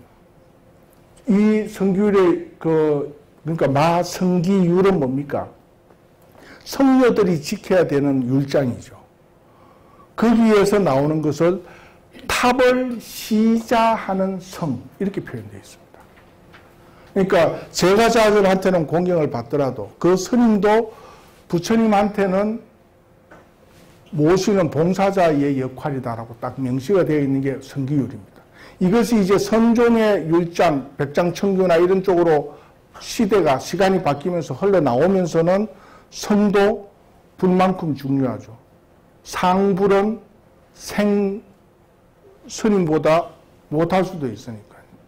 그래서 사자후를 하시는 분은 살아있는 자의 깨달은 자, 큰 스님, 대덕 큰 스님. 우리가 대덕 큰 스님이라는 것은 초기 대반열반경에서 아라한 벽지부를 통칭을 하는 겁니다. 그래서 스님들이라고 다 부도를 갖는 것이 아니라 깨달았다고 치는 스님들만 스투파를 가지는데 제가 나눠드린 내중을 보시면 어떻게 나옵니까? 인간의 태를 받지 않는 독각자, 그러니까 내가 스스로 깨닫거나 인간의 태를 깨달아서 안 받는 자는 귀하기 때문에 탑을 세워라. 이렇게 돼 있어요. 그런데 출가를 하셨지만은, 이 마이크에 다 담기는데. 어쨌든, 교단에서 깨닫지 못했다라고 인정되면은 부도를 세우면은 안 되는 거죠. 그런데 이제 성도들께서, 우리 큰 스님은 깨달으셨어. 라고 퉁치시면은 뭐 다 세우시는 거 아닙니까? 그런데 원래는 교학에서는 그렇게 딱 구분을 하고 성녀는 2그레이드로 깨달은 자를 구분을 해놓고 있는 것이 초기의 율장의 모습입니다. 어쨌든 이게 이제 서역에서의 가람의 모습이고 이 스투파는 노반 4개를 갖고 있기 때문에 상계 4개를 갖고 있어서 불탑입니다. 그러면 이 그림은 뭐겠습니까? 불상이 들어와 있습니다. 이 서역 쪽에서는 불교의 절을 짓자 하면 탑이 정중앙에 있습니다. 그런데 AD 1세기가 지나면서 상이 이제 딱 불교에 접합이 되기 시작하면 그 상이 어디에 와야 되겠습니까? 이 절을 허물고 새로 짓든지 아니면은 상을 조각처럼 사이에 집어넣습니다. 그래서 서역의 가람에 가시면은 탑이 있고 탑 주변에 전부 불상이 이렇게 부조상 아시죠? 벽에 이렇게 세워져 있는 그런 상으로 조성이 되는 것이 간다라 쪽, 타칼라마칸 사막 쪽에서 많이 보이는 모습들입니다. 그런데 그것도 캐톨릭이나 개신교 쪽에서 이 불교는 뭐 우상 숭배 뭐 이러고 하는데 불교도 원래 500년 동안은 무불상 시대지 않습니까? 상이 없습니다. 그런데 AD 1세기가 지나면서 서역에 오면서 이 둥그런 탑 이걸 가지고 석가라고 얘기를 하고 여기에다 뭘 하자 하니까 외형적으로 오는 피부감이 이렇게 와닿지 않기 때문에 사람의 존상을 만들어 보는데 그 존상의 시발점을 석가를 바로 만드는 것이 아니고요. 석가의 대승에서 전생 단계, 이타행을 많이 해서 열애가 되신 이타행할 당시에 보살상을 먼저 만들어 봅니다. 그래서 이 불교 불상 아마 강의 시간에 보면은 초기 무불상 시대 하면은 이 도소층에서 내려오는 계단상에 부처님 발 모양만 딱 있고 상은 없습니다. 없는데 좌우에 보살이 이렇게 합장을 하고 있는 모습들이 그림으로 나타나기 시작합니다. 그래서 보살을 먼저 만들어 보는데 그러면 보살이 통용되는 데에 이쪽 주변에 보살상을 다 갖다 세웁니다. 세우니까 이게 불교에서 먹혀 들어가거든요. 그러다 보니까 이제 그러면 열애를 한번 모시자 하는데 그 열애를 모시자 할 때 이 절에는 열애를 모실 공간이 없습니다. 그래서 사막 지역에서의 사원에 보게 되면은 보살상은 지금 우리는 대웅전에 가시면은 부처님이 크고 좌우 협시하는 보살은 부처님보다는 작게 서 있습니다만은 여기는 역형상입니다. 보살이 크고 보살과 보살 사이 좁은 공간에다가 좌상으로서 부처님을 모시는 게 불상이 흘러 들어가는 문화의 양상들인데 어쨌든 이런 것이 서역의 가람입니다. 이게 서역에서 지금 부서진 불탑의 모습입니다. 아까 인도의 탑보다는 훨씬 더 포탄처럼 뾰족하게 생겼죠. 그리고 기단도 사각형입니다. 그 성기율에서 탑을 짓는 법 해서 기단을 둥글게 이중으로 만들고 이렇게 나옵니다. 그래서 그 마성기율이 고경전 구조만 따지면은 어떻습니까? 인도에서부터 만들어진 경전이라는 걸 알 수가 있죠. 이게 중국이나 서역에서 만들었다면 기단은 원으로 만들고라는 표현은 안 되죠. 방형으로 만들고라고 만장일치를 봤을 거 아니겠습니까? 그래서 이런 모습들이 서역에서의 스투파의 모습인데 역시나 이쪽 지역에서는 나무로 뭘 할 수가 없습니다. 사막 지역이기 때문에 전부 벽돌로 만들어야 되는데 인도의 벽돌보다는 질이 훨씬 낮습니다.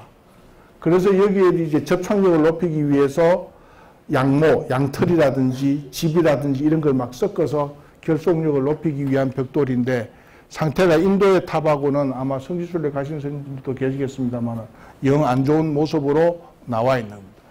이러했던 것이 중국, 그러니까 돈황을 기점으로 해서 돈황의 서쪽은 타카라마칸 사막이고 돈황의 동쪽은 중국의 이 문명권 안에 들어오는 이 문과 같은 쪽인데 오시면 중국의 탑들은 다 이렇게 앞에서 보셨던 둥근 탑하고는 전혀 관계없이 정각형 집처럼 세워집니다. 그래서 지금 이 두 장의 그림은 목탑을 일부러 제가 가지고 온 겁니다. 이거는 중국의 한족, 황하와 양쯔강의 영역에 머무르고 있는 중국 한족들이 공유하는 건축 문화는 목조 건축이죠. 목조 건축 위에 지붕을 기와로 덮어서 굉장히 장엄을 하는 그런 문화의 상으로 탑을 만들었습니다. 이거는 중국에서 가장 빠른 목탑이라고 목탑지라고 하는 그 영영사의 탑지 흔적인데 사각형입니다. 그래서 아마 이거를 근거로 해서 지으면은 이렇게 사각형의 탑이 있지 않겠는가. 이 팔각의 탑의 모습은 어디에서 오는가? 라고 했을 때 중국의 성지순례 다닌 분들은 아시겠습니다만 대부분 팔각은 전탑 형태로 되어 있습니다. 그러면 중국에 가니까 서안을 가도 전탑이 있더라. 목탑은 거짓말 아니냐 하지만은 서안 지역에 전탑을 세우는 건 언제입니까? 다 한족이 세우는 것이 아니라 한족에서 얘기하는 오랑캐들이 중국의 그 황하 양쯔를 경영하는 자들은 한족이 지배했던 시기보다 주변 국가가 지배했던 시기가 훨씬 많습니다. 그래서 그네들 표상으로서 팔각의 전탑을 많이 세웁니다. 그래서 중국에 가시면은 지금 21세기 시점에서는 전탑도 있고 목탑도 남아있는 것처럼 보입니다만 원래 불교를 받아들일 초기의 모습은 목탑입니다. 그러면은 그 위쪽 그 스키타이 계통이 그 유목 계통이죠. 유목 계통들은 뭘로 짓겠는가? 목탑을 짓고 싶어도 못 짓습니다. 다 전탑입니다. 그게 교묘하게 고구려 불교를 신라가 고구려 불교도 받아들이고 백제 불교도 받아들이는데 이 고구려 불교가 들어오는 양상의 루트가 낙동강, 소백산맥을 그 조령을 넘어서부터 쭉 넘어오는 그쪽은 다 경주까지 들어가는 길목의 전탑입니다. 그래서 고구려 불교는 뭐 기록에도 나오지 않습니까? 북위의 불교를 받아 들어오고, 백제 불교는 남조의 불교를 받아온다. 그래서 남조는 중국의 한족입니다. 그래서 그네들이 동북 공정원로는 중국 내에서만, 우리까지 주변국을 포함하는 그것뿐만 아니라 중국 내에서도 아주 심각합니다. 그래서 같은 중국, 지금은 중화인민공화국 안에 영역에 들어왔지만은 몽고나 뭐 이런 쪽에서의 상황들, 문화는 인정을 한족들은 안 합니다.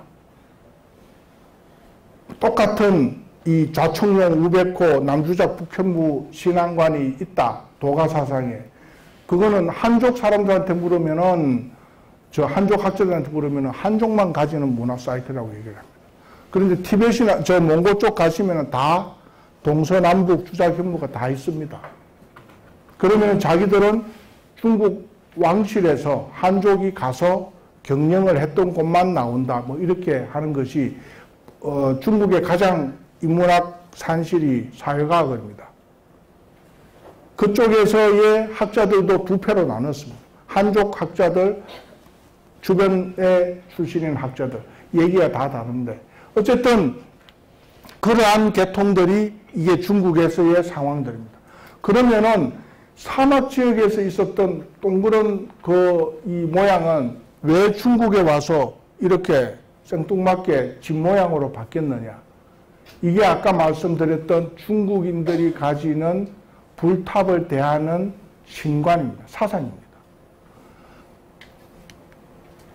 그러던 것이 한국에 오게 되면 한국도 물론 황룡사나 백제 초기의 탑은 목탑이었을 것이다. 미륵사의 중원에 있는 탑이 목탑이고 좌우는 석탑이다. 그 다음에 황룡사는 구청 목탑이다. 라고 얘기를 하고 있습니다만은 그 시점이 조금 더 지나면은 전부 석탑으로 바뀝니다. 한국은 재질이. 그래서 한국은 거기에서 많이 나는 화강암이 풍부한 것도 있겠습니다만은 탑을 좀 강하게 오래 가도록 만드는 짓에 아마 주력을 하고 있었고, 한국이 불교를 막 융성시키는 것은 아까 말씀드렸듯이 상신앙 50, 탑신앙 50의 끝자락입니다. 한 100~200년 100도 안 됐다가 탑은 두 개로 갈라지고 상이 센터로 오는 시대이기 때문에 두 개로 갈라지면 굳이 높은 황룡사 구청목탑을 두 개 세울 수 있는 상황은 필요가 없는 거죠. 그래서 작은 조형물 형태로 축소화되기 시작하는 것이 이 석탑이 오는 배경입니다. 그래서 아까 말씀드렸듯이 일본의 탑은 뭐 많이 가보셨겠습니다만 대부분 남아있는 것은 목탑입니다.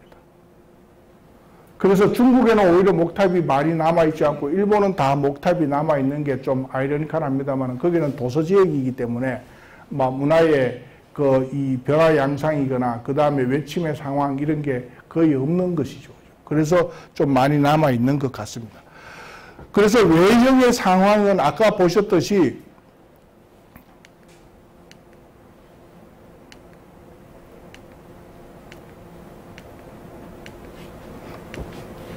이런 식으로 되어 있어서 이 하얀색 동북아시아권에서만 탑이라고 얘기를 하면 불탑이라고 하면 정각 형태로 만들어지는 겁니다. 나머지는 다 이런 둥근 모습을 갖추고 있는데 이쪽 태국이나 이쪽 동남아시아 쪽도 다 이런 전탑으로 만드는 것이 상례입니다. 그러면 왜 여기만 이렇게 정각 모습이고 이 모습은 어디에 갔느냐가 물음표가 되겠습니다만은 실질적으로는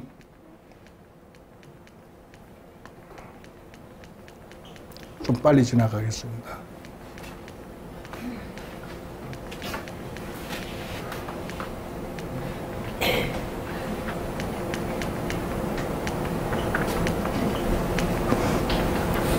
이게 인도탑의 산치탑의 실책도입니다. 이런 모습에 그러니까 기단이 원형으로 되어 있는 마하성길에서 얘기하는 그대로 그려놓았습니다. 이런 모습에서 이 탑으로 바뀌는데 우리는 그러면 동북아시아에서는 인도탑을 무시하고 있는가? 외형상입니다. 있는가 하면 그게 아니라 이 꼭대기 부분 있죠. 요 모양을 갖추고 있는 데가 요 부분입니다.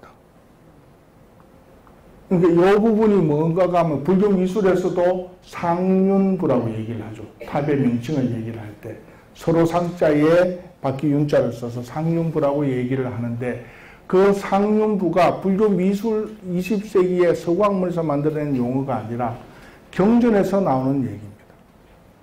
그래서 이 상륜을 아마 그 경전은 중국에서 만들어지지 않을까라는 생각은 하고 있습니다만 제 개인적으로 이 상륜부를 굉장히 중요하게 여겨야 된다라는 소위 경전이 있고 밀교에서는 상륜 다라니경이 있습니다. 그러니까 이것이 그 얘기는 뭔가 하면 이 부분 인도탑에서는 여기 어느 부분에도 상륜이라고 얘기할 수 있는 게 없습니다. 그래서 인도탑 전체를 중국의 탑의 꼭대기에 모셔져 있는 이 부분을 상륜이라고 얘기를 하고 인도탑을 1층, 2층, 3층 꼭대기 위에다가 모셔놓은 거죠. 이게 동북아시아 중국 사람들이 가지는 부처님에 대한 그 신관일 가능성이 있다라는 거죠.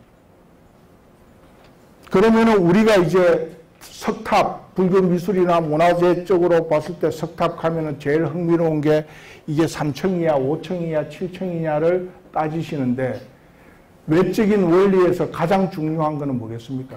이게 몇 층이 중요한 게 아니라 이 부분이 구성이 되어 있느냐가 제일 중요하죠. 그런데 이 석탑 신앙관에서 우리나라 한반도에 가람해서 이 상륜이 제대로 남아있는 예는 거의 없습니다. 불국사, 실상사 그 정도죠. 다 이게 여기는 쇠꼬쟁이 그러니까 찰주라고 얘기를 합니다만 쇠로서 이렇게 박아놨기 때문에 낙뢰가 제일 먼저 떨어지는 곳입니다. 특히 목탑 같으면은 제일 높은 꼭대기죠. 이 동북아시아의 가람에서는. 그래서 이 부분이 제일 먼저 부서집니다. 그래서 이 탑은 삼국 통일신라 때 만든 건데 이 부분은 고려 때의 양식이 올라가 있기도 하고 지금도 보면 어떻습니까? 스님들께서 보통 요까지 남아있죠. 노반까지 남아있는데 여기는 없으면은 뭐 뾰족한 돌을 갖다 얹어 놓기도 하시고 따듬어서 새롭게 집어넣기도 하시고 하십니다. 그죠? 그게 고려시대나 조선시대에도 끊임없이 있어 왔습니다. 발굴을 해보면 이 탑이 멀쩡하게 서 있는 이 밑쪽을 파면은 여기에서 원래 있던 떨어졌던 그 돌 조각들이 나옵니다. 그리고 이곳이 왜 빨리 없어지는가 하면은 저 부분, 이거는 화강암인데 이 화강암으로 이 연꽃을 만들기는 굉장히 힘듭니다. 그래서 저 위쪽에 돌 재료는 다 사암입니다. 이렇게 조각하기 쉬운 돌로서 만들었기 때문에 낙뢰 딱 맞으면 두 자국으로 쫙 갈라지는 게 비일비재한 겁니다. 그래서 요 노반석부터 상륜을 이걸 노반이라고 합니다. 아까 얘기했을 때 그 탑을 가지는 지위에 누가 뭘로 구분할까요? 했을 때 노반의 수로 구분을 해라라고 하는 것이 여기서부터 여기까지가 요 인도탑의 그 모습을 갖추고 있는 것이다.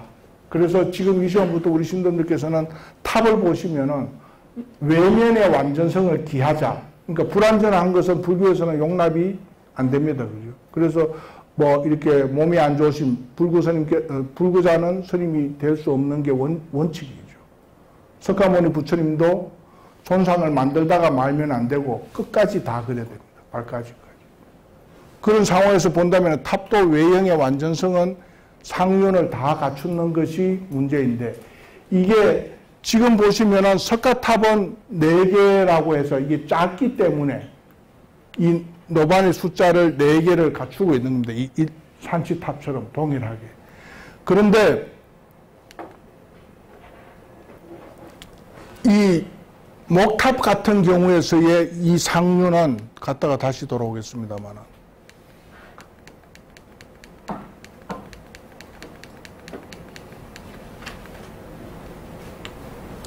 구륜입니다. 그래서 이 구륜의 양식은 아마도 중국에서 시작이 되지 않았을까. 아까 초기에 열반경에서 시작되는 것은 인도에서부터 만들어지는 경전입니다. 거기에는 네 그레이드로 해라. 그래서 아람부터 시작해서 열애까지는 불교의 권한이기 때문에 참배를 하고 예배를 드려라 라고 되어 있습니다만은 그 아람 벽지불이라는 대덕 큰 스님 두 단계도 시기가 쭉 한 10세기쯤 넘어오면은 불교가 굉장히 홍포가 됐고 스님들도 숫자도 훨씬 많아지겠죠. 그렇게 되면은 아라한 안에서도 같은 내에서도 어느 분이 진짜 높은 아라한이냐라고 다툼이 오는 시기가 오는 것 같습니다. 그래서 14세기경에 번역된 십송률 경전에 보게 되면은 이 아라한 벽지부를 다시 6그레이드로 나눕니다. 그래서 열애까지 치면은 전륜성왕 열애까지 치면은 8등분이 됩니다. 그래서 이 탑을 가지는 지위를 8등분으로 나누는데 뒤에 나오는지 모르겠습니다. 여기 나옵니다. 이 십송률 12년기에서 보게 되면은 첫째는 열애이고 둘째는 보살, 영각, 나한, 그 다음에 다섯째부터는 아남, 사담, 수다원 해서 깨달음의 단계를 쭉 얘기를 하고 계십니다.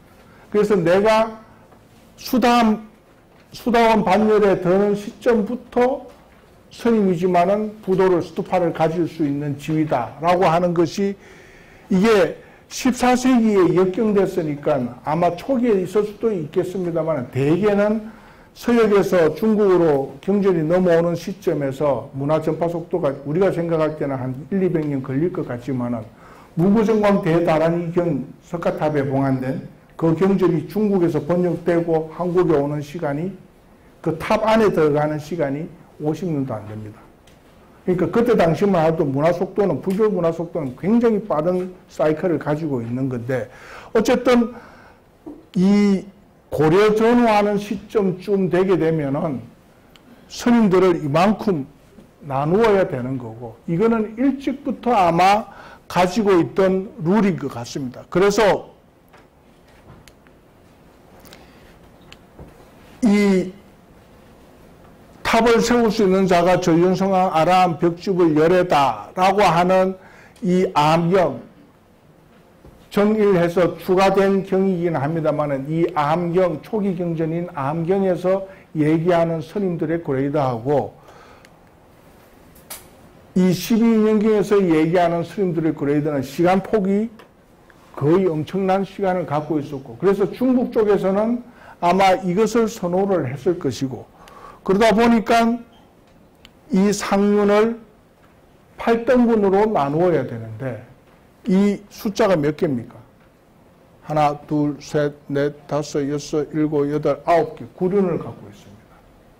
그러면 왜 8인데, 경전에서는 8인데 이걸 9개를 놓고 그러면 저보고 야, 그 경전하고 이 문화 양상을 같이 매치시킬 수 있겠는가 하지만은 중국에서의 이 노반은 어떻습니까?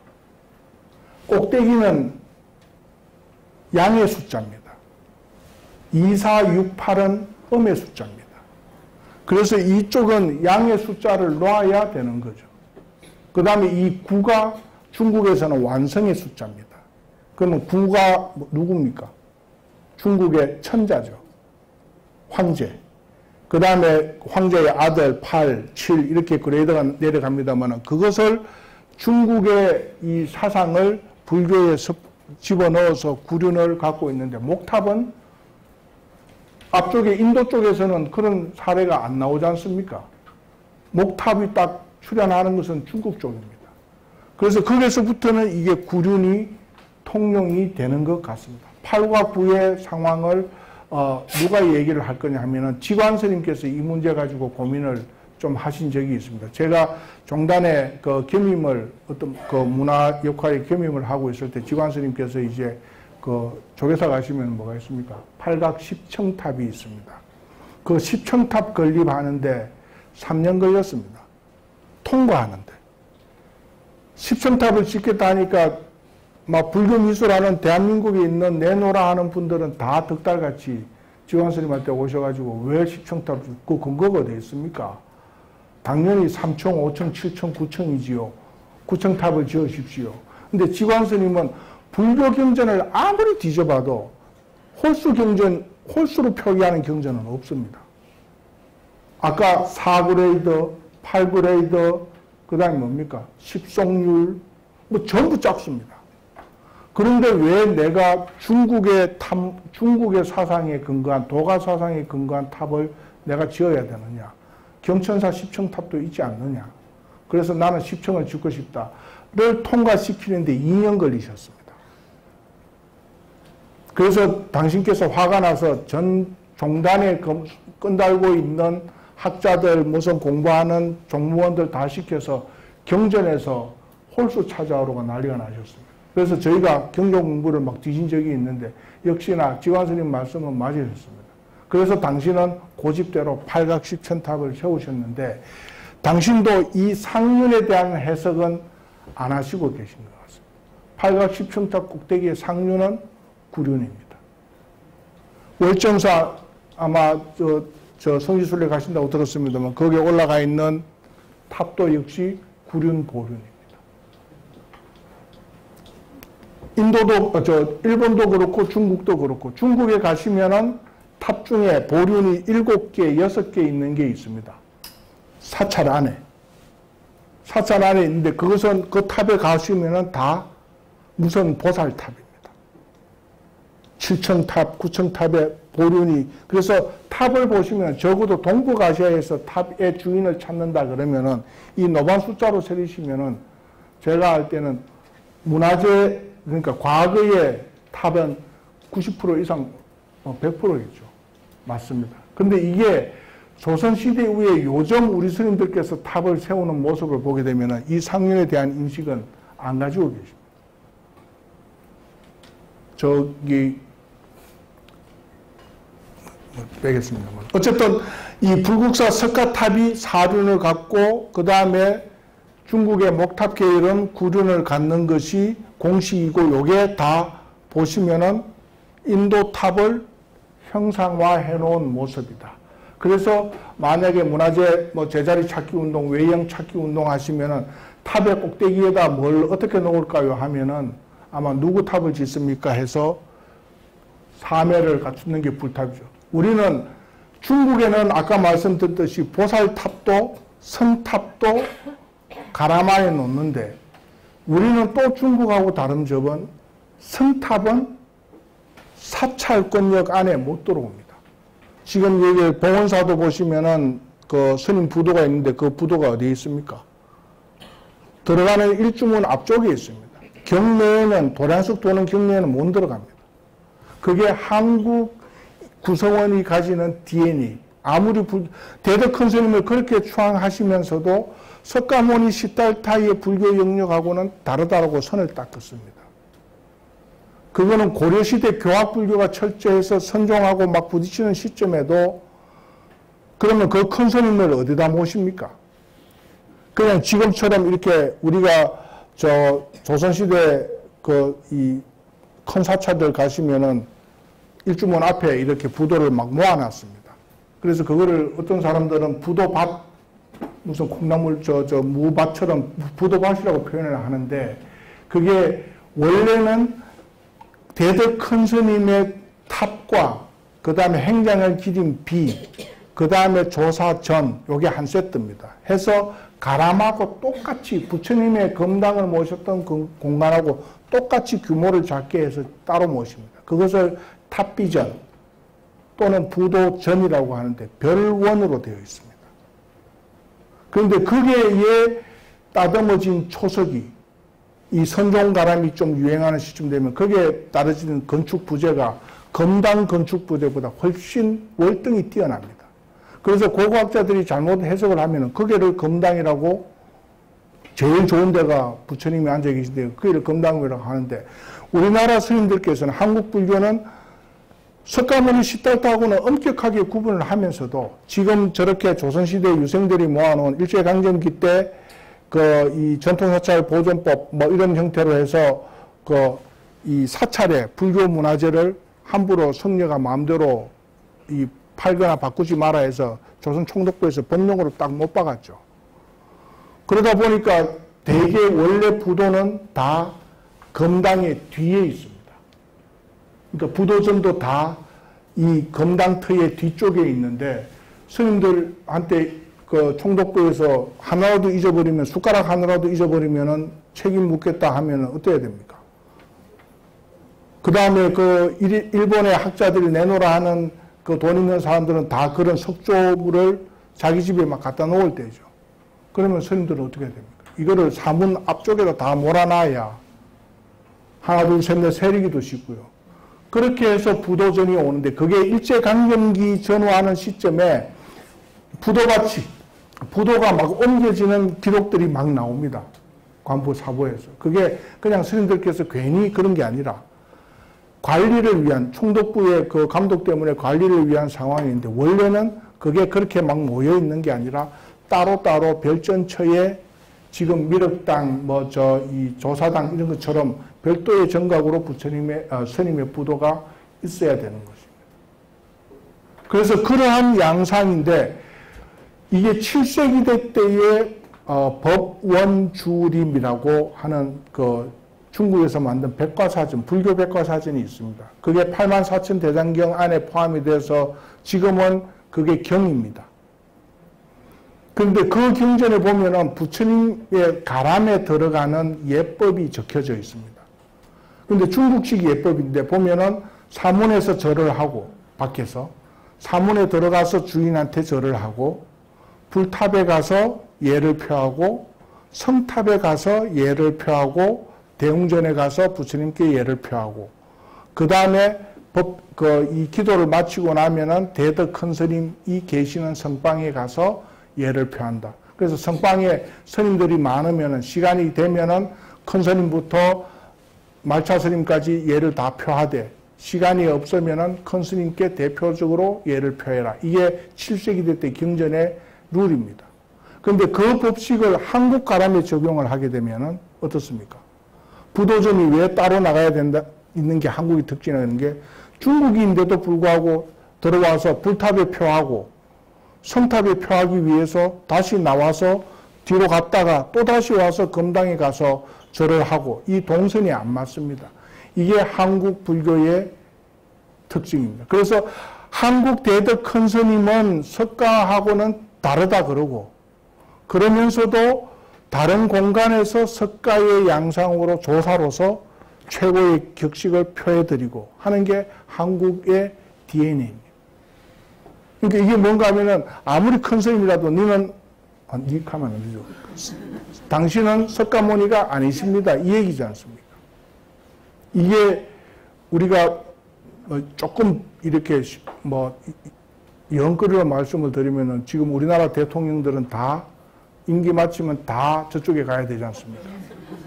그게 위지 동의전에 보면 부여족들은 어떻습니까? 잘 살 때는 왕은 다 칭송을 하고 하는데, 비 안 오면은 왕 끄집어내서 목 치지 않습니까? 이게 한국 구성원들의 DNA라서 그네들이 가지는 불교의 표현 방법 중에 하나가 아닐까. 그냥 이렇게 여담삼아 조금 쉽게 풀어나가기 위해서 말씀을 드립니다만, 어쨌든 이 상문을 제대로 갖추는 것이 불교 외형, 동북아시아에서의 불탑에서의 가장 중요한 포인트가 될 것이다 라는 말씀입니다. 여기에 그냥 올라가 있다고 생각을 하시면 되고, 이거는 일본의 목탑, 이거는 동대사, 불타 없어진 동대사 이 쌍탑의 상륜 크기를 그대로 모식화해 놓은, 동대사 가시면 볼 수가 있는 거고요. 이거는 그 일본의 약사사 나라 쪽에 보이는 이 800년대, 700몇 년대에 만들어진 불탑인데 상륜에 구륜이 놓여져 있습니다. 그래서 구륜, 사륜 이 법칙은 굉장히 엄격하게 지켜지고 있었고, 그러면 구륜은 중국적 동북아시아의 문화 요소일 가능성이 높다. 당연히 목탑 이런 구조는 동북아시아 밖에 없기 때문이죠. 그게 이제 이 불탑에서의 외행에서의 가장 중요한 얘기 중에 하나다라는 건데, 지금 이 그림은 문화재청 홈페이지 이 불탑을 설명하는 그림입니다. 그러니까 우리나라에서 공부를 한다는 문화재청조차도 이 상륜에 대한 인식을 제가 이제 말씀을 드리는 건데, 지금 이 보류는 보시면 몇 개입니까? 국적불명이죠. 5개입니다. 이건 석탑입니다. 그러면 당연히 4개가 돼야 되겠죠. 이거는 문화재청뿐만 아니라 일반 사찰에 가셔도 새로 짓는 아마 토굴 같은 사원에서 스님들께서 탑은 하나 있어야 되니까 검당은 크게 지으시고 대웅전은 놓는데, 이거를 아무 생각 없이 그냥 각수한테 맡깁니다. 그럼 각수도 스님도 모르시는데 이걸 각수가 어떻게 하겠어요? 그래서 차라리 이제 신도님께서 옆에 계시면은 불국사 석가탑처럼 작게 만들어 주세요. 똑같이. 이게 이 상륜을 살리는 길인 거죠. 이게 우리나라 아마 다녀보시면 지금부터 이제 그것을 이렇게 포인트를 두시고 다녀보시면 2개짜리, 3개짜리 새로 멋있게 지은 절입니다. 또 요즘 심지어는 이제 화주를 하는 보살님의 공덕을 기리신다고 스님들께서 이제 그 보살님이 그 시술을 많이 하신 분이 돌아가시면은 이걸 부도를 하나 만들어 줘야 되겠다, 이 말씀을 하십니다.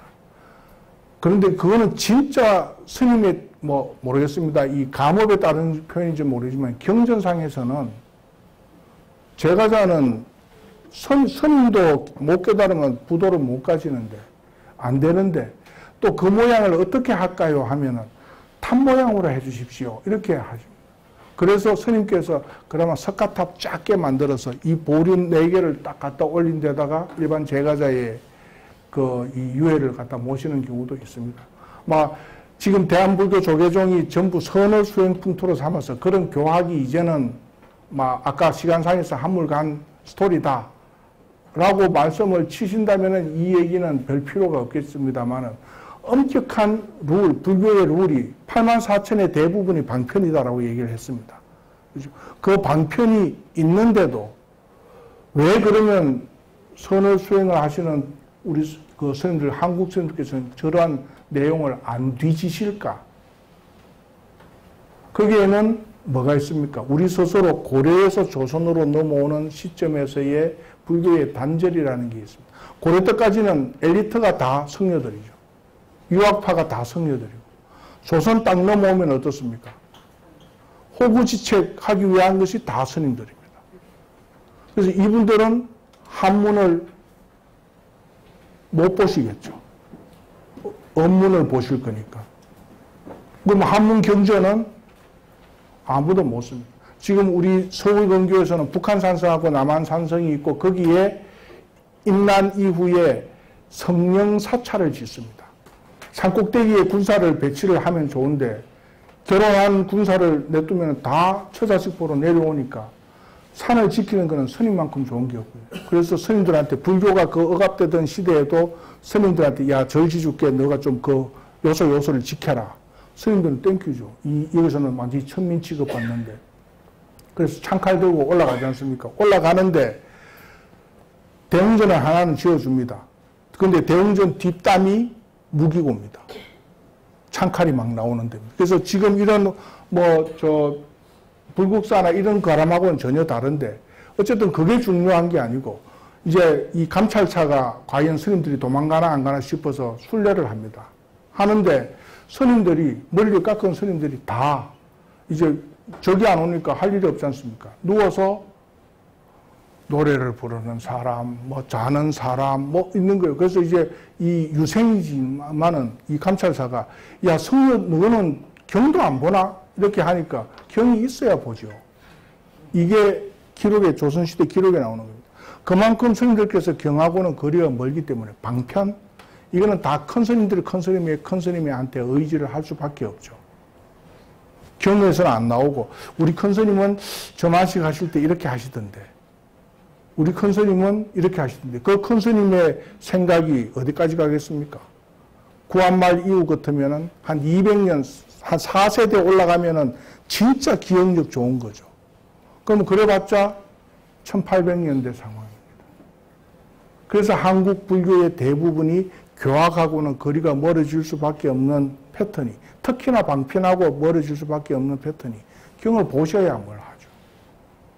그런데 다행히 동국대 역경원에서 이거는 한글대장경으로 역을 해놓으셨고, 지금은 누구든지 인터넷만 대시면 치시면 다 나옵니다. 스님들이 사셨던 동네에서 제일 중요한 게 뭐지 않으십니까? 대웅전? 이거는 스님의 공간이 아니라고 얘기를 했죠. 스님들 사시는 공간에서 제일 중요한, 부처님 계셨을 때부터 사찰이 크고 작음을 논하는 기준이 뭔가 하면은 변소 크기, 목욕탕 크기, 그건 뭔가 하면 대중이 얼마만큼 모여 있느냐를 규범. 그래서 그러면 그 변소가 왜 그리 중요하느냐? BC 500년 단계에 모여서 사시는데 병 한 번 돌면은 몰살입니다. 그래서 모든 엄격한 율장에 보시면은 화장실 갔다 와서 손 씻는 법, 화장실 갔다 와서 뭘 하는 법, 이게 한번 쳐보십시오. 한글대장경에 변소 이래 치시면은 부처님 말씀보다 더 많이 나옵니다. 방편의 율장이 정말입니다. 그래서 그 화장실은 어떻게 만들어야 되고, 만약에 화장실 부처님 말씀을 듣다가 함부로 나갈 수 없으니까 해야 되면은 한쪽 구석에 가서 볼일을 보고, 그러면 그 볼일을 보면은 몇 명이 나와서 그 볼일 본 데를 물로 몇 번 씻고 흙으로서 몇 번 덮고 하는 게 다 나옵니다. 그만큼 위생관리에 철저한 게 상황이고, 그게 다 방편이죠. 방편인데 지금은 그냥 큰 스님 마음대로입니다. 근데 물론 마음대로 가서 표현이 죄송합니다만, 지금 저 아까 우리 저 자연 스님 저쪽으로 들어가시던데, 그 죄송한 말씀입니다만, 어쨌든 당신들 은사 스님, 큰 스님 사찰의 룰대로 내려오는, 그게 아마 전통 속에서는 과거의 교학의 경전의 룰에서 나오는 것을 암암리 알고 계시는 상황이라고 생각이 됩니다만, 그러한 것들에서 교학에서 선으로 넘어오는 과정에서의 조선시대 500년의 불교가 너무나 처참했기 때문에 아마 이런 상류는 뭐 아무런 관심도 없고, 그저 탑에는 뭐가 있어야 됩니까? 부처님의 신사리만 모셔지면 된다. 이거는 이제 내면의 세계입니다. 시간이 다 됐습니까? 그러면 제가 다음 시간에는, 지금까지는 좀 장황하게 설명드렸습니다만, 불탑의 외면은 어떻게 해야 되는가라는 것을 설명을 해드릴 거예요. 다음 시간에는 불탑의 내면의 세계, 도대체 84,000 사리야는 얼마나 되길래 인도의 탑을 다 짓고, 중국의 탑도 다 짓고, 또 한국의 탑도 다 짓고, 일본의 탑까지 다 짓고도 사리가 또 있어야 됩니다. 그래서 나오는 게 사리의 정과설입니다. 두간에 뜨면 세가로 늘어나고, 뭐 신이담이기 때문에 믿으셔야 되겠습니다만은, 과학적으로는 과연 그게 통할까라는 것에 대해서, 사리관에 대해서 말씀을 드리도록 하겠습니다. 너무 두서없이 말씀드려 죄송합니다.